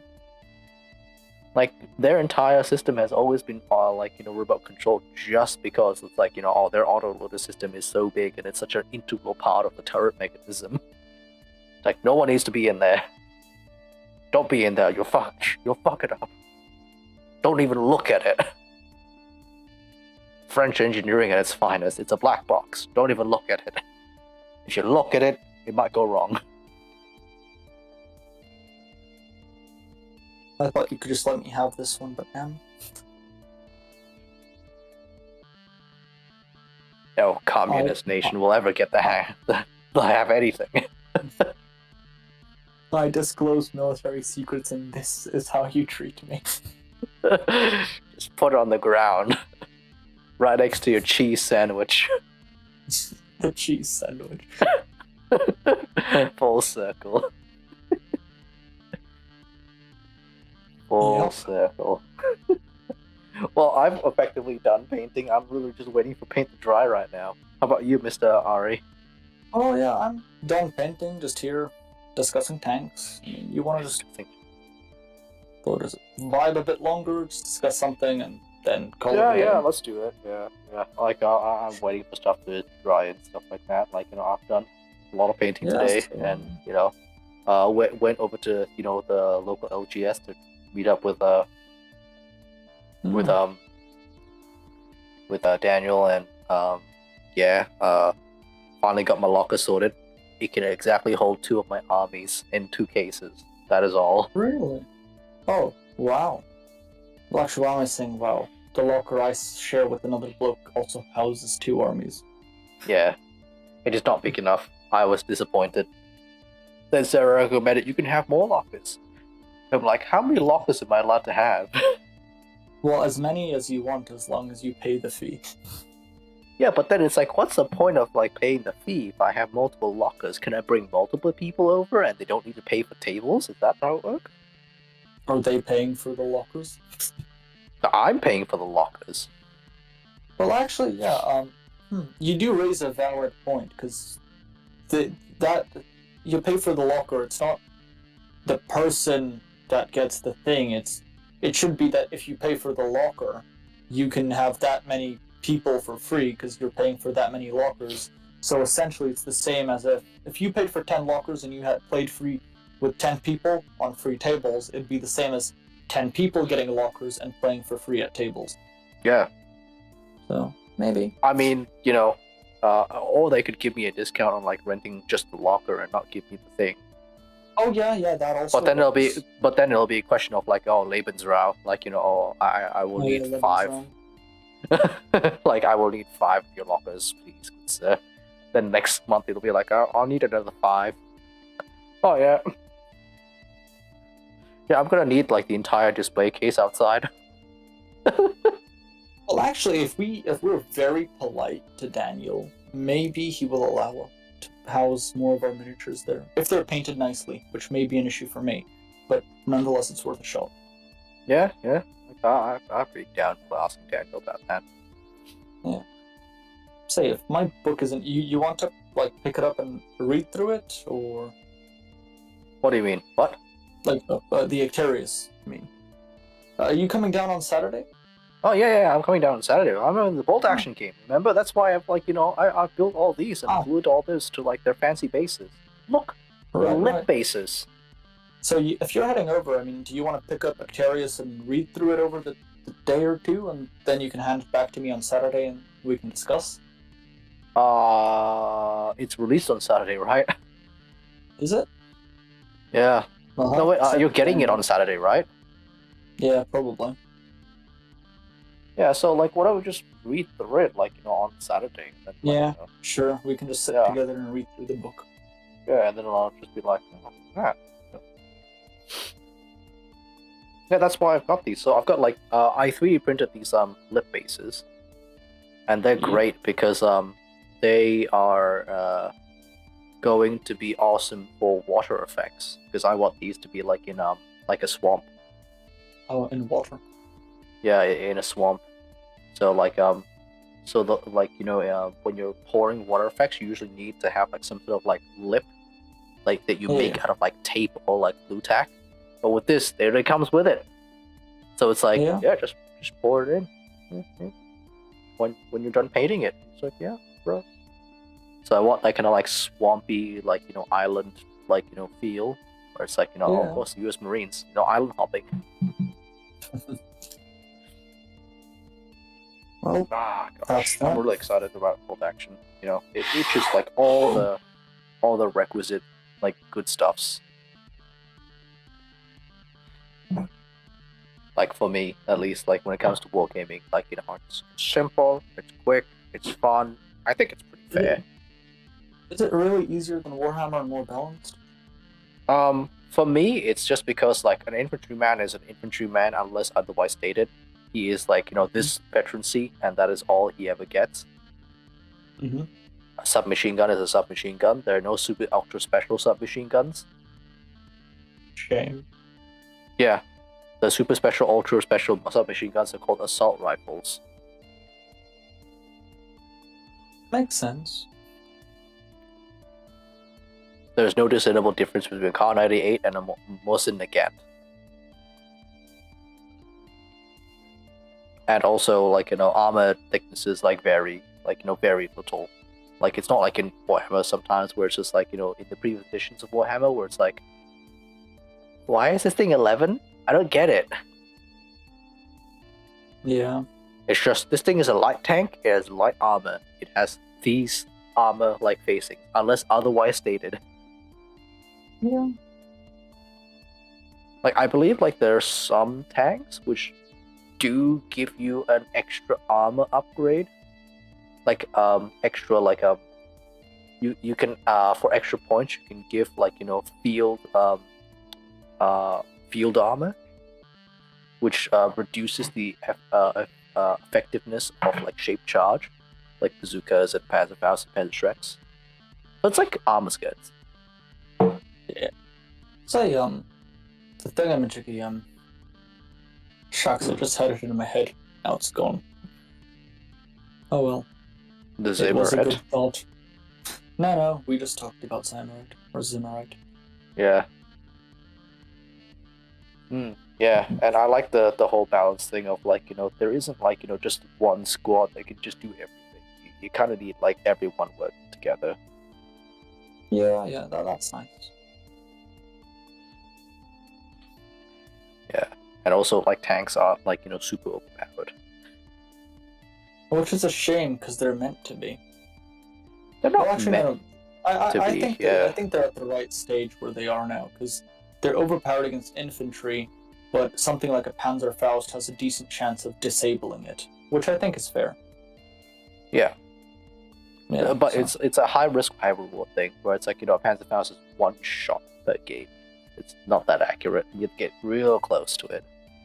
As a Shrek, different story. That thing is very scary.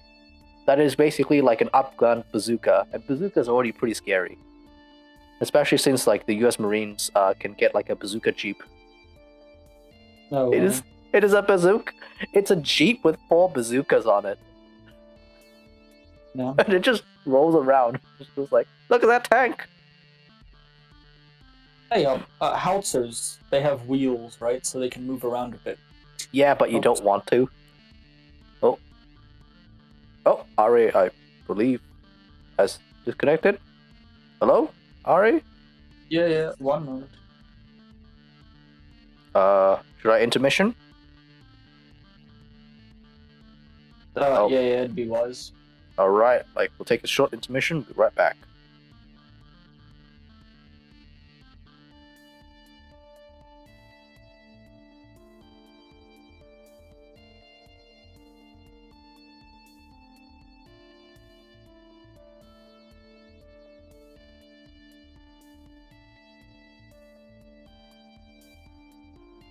Hello, and we are back after that short break.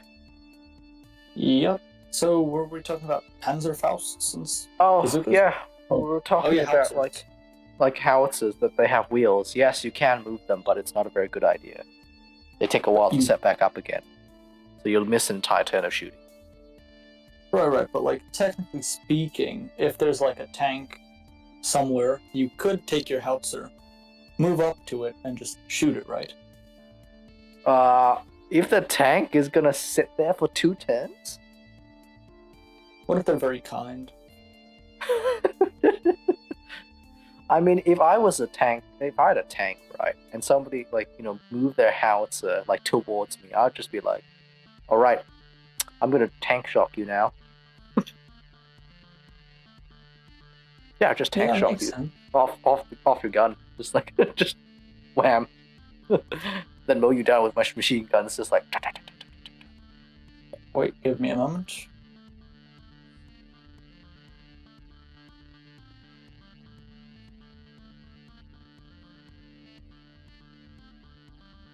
Oh. Yes. Okay, yep. All right. Yeah. So that would be my plan if somebody was kind enough to move up their anti-tank gun right in front of me. What if they had multiple howitzers? Like you have like your tiger and you get jumped by 3 howitzers. What do you do then? I mean, number one, are they even gonna hit you? And number two, that's a lot of howitzers. They're pretty expensive to field.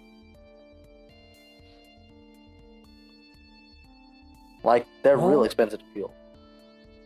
Especially depending on what caliber of howitzer. Is it a heavy howitzer? Is it a medium howitzer? Is it a light howitzer? biggest howitzers you have. You mean the heavy howitzers? All right. So the heavy howitzers are 100 pretty points dang each. expensive. 100 They're like points 100. each. They're like 150, bro. Alright, so I can bring 3 heavy howitzers and maybe a commissar. Yeah, you still need your prerequisite troops, dude. Oh. Yeah. So if I was playing that big of a game, I would probably have some other thing that would help me deal with the howitzers, or I would just have my own howitzers and we'll have a little bit of howitzer fight. Just counter battery. Or I would just bring who can howitzer better than the others. Or I would just bring multiple Neverwerfers and just go alright, area denial artillery, go! Wait, how much does it cost to have a plane as aerial support? I'm not sure. I haven't read through that book yet, but I know that the US can get one. So I'm planning on getting one for my US Marines. No. Only Americans? I don't know. There may be Soviets and Helicopters? stuff like that. Yeah, that'd be cool. Unless it's expensive. In that case, no, I'm sticking to my contracts. Oh no, I would still take them. Because I'm bringing air observers anyway. So I'm just gonna be give me a P-51 air superiority, good sir. And everyone loves getting strafed by 6 50 cals. Oh, actually, that would add an interesting element to the battle. Having a small air battle while it's going on. Yeah, I mean, there's already anti-air and stuff like that, and flak and stuff like that. So Yeah. just call in for air superiority. Just be call in the bombers, call in the dive bombers. Yeah, because I mean, if this is World War II, right? The Soviets already had their MiG. The MiG fighter 3s. jets, right? Yeah. No, not fighter jets. No, MiG 3s were prop driven, bro. But MiGs are very cool. They were very good planes. Questionable at this stage of the war, but yeah, they're pretty good.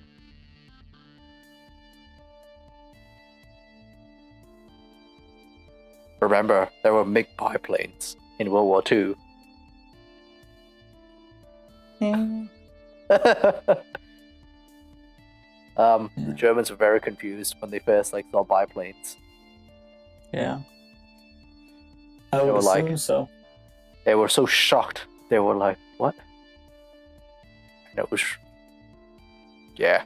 They found it very difficult to aim at them, oddly enough, because they were so slow. The guns could not be calibrated to their low speed.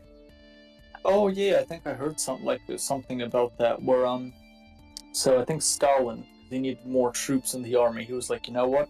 Since we're communists and everyone is equal, let's get women to fly our jets and planes and stuff. Not really jets at the time, just planes. And the Germans would say that it was very hard to go into dogfights with the planes because they were so fast. When they would go in for to fly over and shoot them, they just pass by them and then they would be shot at from the slower planes. Yep. So interesting. Yeah. Because German tactics, German aerial tactics were basically war-driven form not for dog fighting, more like boom and zooming. Hmm. Like they would hang around at higher altitudes and they would just dive on you, and then using the energy, they would translate it to more height and then keep diving on you and continue on. That's also why I believe German swarm tactics also work like that as well, to great effect against bombers. Say, that recently what was it? I watched like a little sort of, what was it, like a little, not really a documentary, just some American pilot, and he said that during one of his escort bomber plane, um, that there was the German bloke who was shooting down planes, and at the time it was very looked down upon to shoot a paratroopering person, and he would just shoot down planes and then he'd shoot down the people with parachutes. So what this bloke did is he chased the German who was doing that, and he would just shoot at him for aiming to disable the plane, not destroy it, and waited for him to eject and bail, and then he shot him down. It's very interesting because Yeah. I mean, I would see why it's disrespectful to shoot someone who's No. The internet. we're surrendering. We can't do anything. Oh no. Yeah. All right, you're Yeah. back. Internet. Essentially, it was looked down upon to shoot someone who's bailed because they can't do anything. Yeah, I mean, it's like shooting prisoners of war. It's like, bro, they can't do anything anymore. Why? Why did you do that? Yeah. It's such a dehumanizing thing when when you're comfortable with shooting POWs. It's just like, what the? It's not a very nice thing to do. Though, Yeah. I mean, I might be stepping into dangerous territory here. However, I personally believe, yes, again, that during a time of war, like stuff like war crimes and stuff like that should be excused, because war truly is a very horrible thing. So we try to put, like civilized war, or the rules of war in itself are pretty flawed.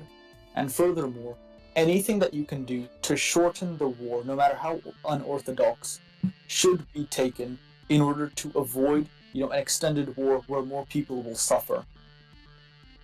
So, agree or disagree with me? I mean, if you bring up good points to dissuade me from this, go ahead. A lot of the rules of war are basically things that really, really nobody wants.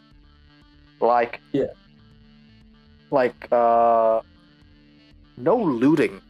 That's a very primal base one. No looting. Hey, no looting. No war loots. Well, that goes exactly against the primal instincts of, we beat them, their stuff is now ours. Yeah, no. It's another thing entirely when a government comes in and puts you under control. But looting, as in just stealing people's stuff, that's a pretty based primal one. I don't want to say the word, so I'm gonna say grape. That's a pretty big one. Yeah. Yep. Okay, That's a pretty primal big one. No Mhm. looting, no grapes. And No.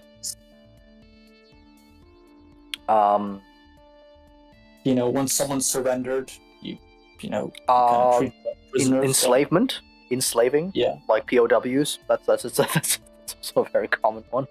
I mean, forcing them to work, I think, is fine as long as you don't overstep a few certain key boundaries. So here's the thing, right? The Americans actually set up work camps for German POWs, and they got paid. What? They got paid? Yeah. Were they treated I assume they were treated not very nicely, though, right? They were treated kind of all right, way better than they would get treated in the French camp. Way better. Well, that's actually very interesting. Despite all the smack I give America usually, well, that's actually quite a nice and wholesome way to think about it. That they actually treated the surrendered people like people. Yeah, like it's kind of like this is like World War II was kind of like America's finest hour. Yeah. Yeah. I mean, I understand most of those, but you can see what I'm trying to say. That so, for example, a sort of controversial topic such as the nuking of the two cities in Japan, Hiroshima and Nagasaki, in World War II, how some people say it was very inhumane, and yes, I agree, it was quite disastrous. However, these two cities weren't they weren't capital cities or anything like that. It was really a warning shot, and despite many people dying due to this and suffering, since the war ended very quickly after that, it saved millions of others from living under. So in some senses, we can say that this may have been the right call. Think about it, from that perspective. I understand it was a horrible thing to do, but when we look at it from a broader kind of spectrum, you can see what I'm trying to get at, right? Yeah, I can see what you're trying to get at, Yeah. man. My thing is basically like there's some rules of war like you can't like you can't like circumvent. Like there's some like basic human rights which you Yeah. really don't want to like circumvent because like once you Yeah. cross them, right, no one's gonna respect your rights then your Yeah. like your human rights. So it's basically whatever you do to them, they're gonna do to you. So it's like nobody wants that. Yeah, so Like basic stuff like treating prisoners nicely, not abusing the populace of the places that you have conquered, looting, straight up stealing from houses. Yeah, that's sort of a no-no in most scenarios. Some basic stuff, yeah, decency, common sense, if you will. yeah. Like these are all So like that I can get. basic decency, basic like just like, rules of war, just like not even just rules of war. Like most of these things are like inbuilt into like military discipline. I mean, I agree with all of them except for looting. I don't know why. Because well, number one, like looting, never a nice thing to do. Yeah, well, I mean, stealing is not very good, yes. Yeah. And number two, it kind of like it distracts soldiers from actually like doing their jobs a lot of the time. Yeah. Like so, True like that. back in World War II, like the American GIs that went over to Europe were very obsessed about getting a Luger. Like extremely obsessed, actually. A Luger? Like a Luger, like a German officer's like pistol. Ah. Mm-hmm. So there's a very good like characterization Well- of that, like in this TV series Band of Brothers, where this character from all the way like from the beginning of the war to his final day of the war, he wanted a Luger, and when he finally got a Luger, the Luger malfunctioned and he got shot and died because of it. So that's a very good characterization of like soldiers would take unnecessary risks to get that war loot. Yeah, well, it does make sense. But...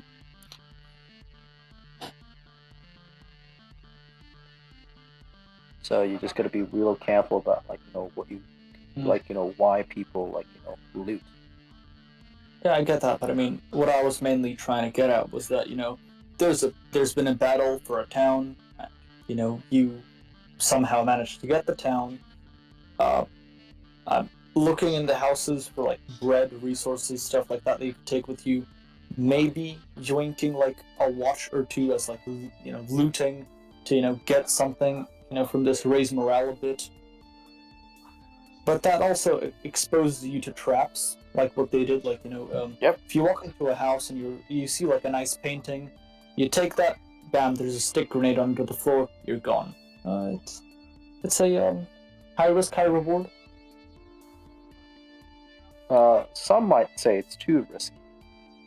Yeah. So, I mean, at that stage, if you're looting, it's your own sort of fault if you get injured due to that. Yeah, but the thing is, right, like, if you're injured in the army, like, it's just like, hey, leave no man behind, like, that kind of, like, that is basic discipline of any army, like, hey, you don't leave a man behind. We gotta take care of that guy. Yeah, he's a bit of a, arsehole for doing that to, like, a random civilian, like, trying to nick their stuff, but, like, he's injured, so we gotta now take care of him. So that person just becomes a burden to everyone else. Yeah. So, like, the U.S. Army was the first to try and, like, mitigate that as much as possible because they saw the lessons of World War II, where it's just like, yeah, this is real bad. This is a real bad problem.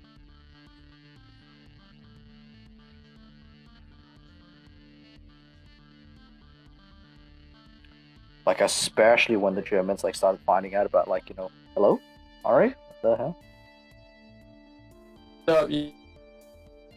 Yeah.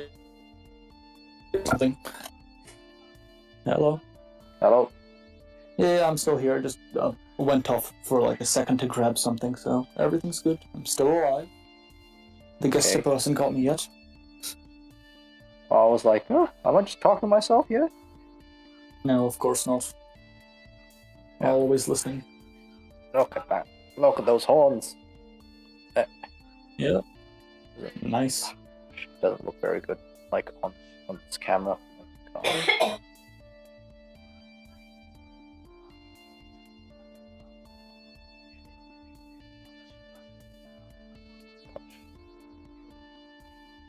hope my housemate doesn't have COVID. It's not good. The cough doesn't sound good.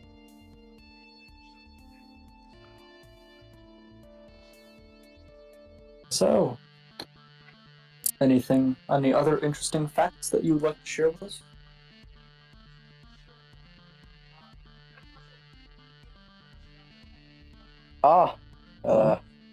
Yes.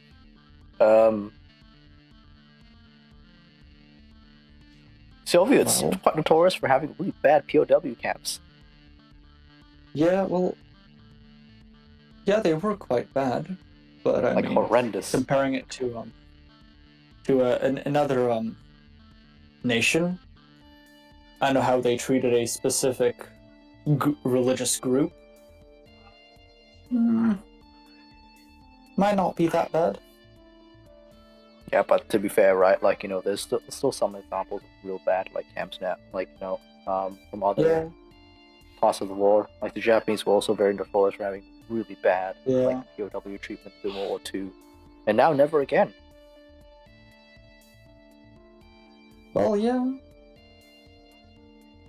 I mean, it's a very interesting thing talking about prisoners of war because on one hand, right, if you treat them very poorly, I mean, that's a surefire way to have your troops treated horribly when they get captured.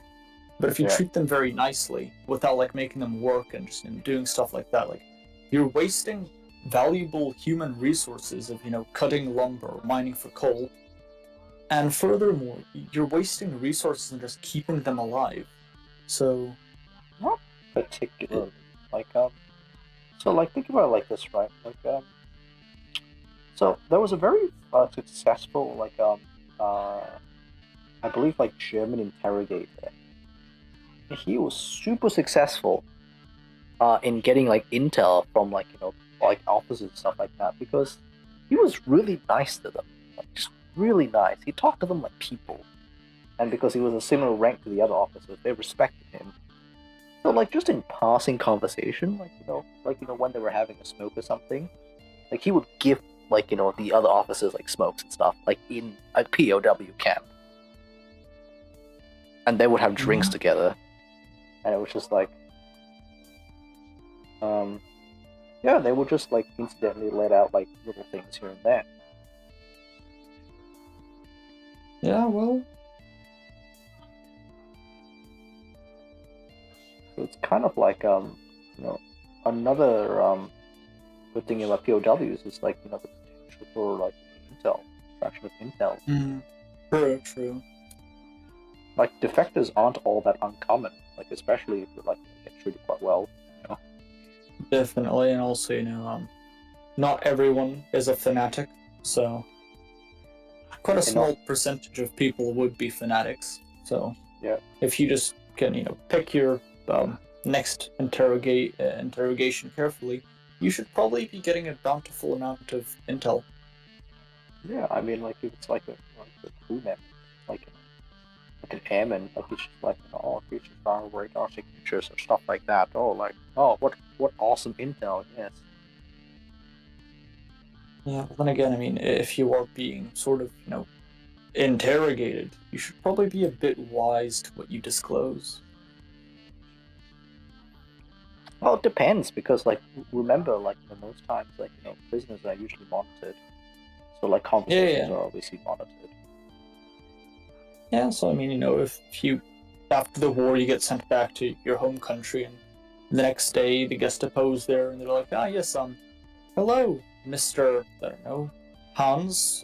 Were you the pilot that disclosed our secret camo tech to the Americans? Well, no, I was. Yeah, it doesn't matter. You were. Come on, let's go. And well, there goes Hans. No, because Hans would never get found out. Of course. There's like a million Hans out there. Like you can't tell me like Hans down the street isn't that Hans. True. But like, since they would probably record the conversations and it might be valuable that the Americans would be like, hey yo, psst, psst. You want money, we want money. You probably want, better policing. We'll send you like the tape records of whoever disclosed information for a bit of cash. I don't think that's how it works. I really It could don't have. think that. I think it's more so like they would like most of the time, like I think like most countries, like whatever intel they get during the war, they just don't release it to anyone. They're like, it's mine. It's like a little Ours. trophy. It's like it's like a little trophy. It's mine. Yeah. All right. Well, you want to wrap up? Oh. Yeah, let's wrap it up. It's already like kind of pretty late. Yeah. And let me up a cough over here. So yeah.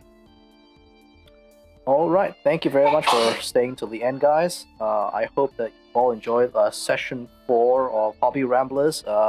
A bit low energy today, but like I think we're pretty tired. Like it's been quite a busy day for both of us.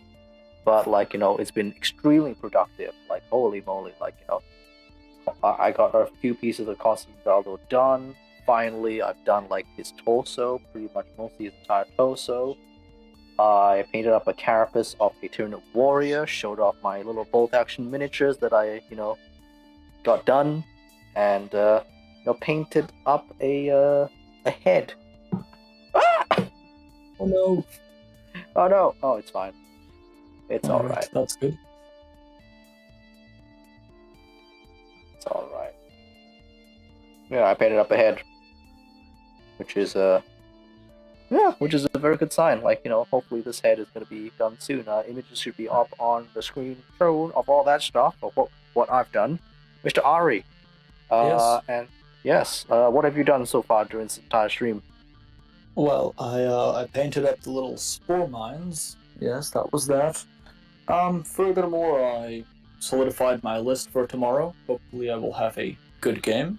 We'll see how that goes, and I'll collect information. Most likely in our next Hobby Ramblers session, we'll talk about the whole battle report. Yes, excellent. All right, like time for plugs. Don't forget to like and subscribe. Follow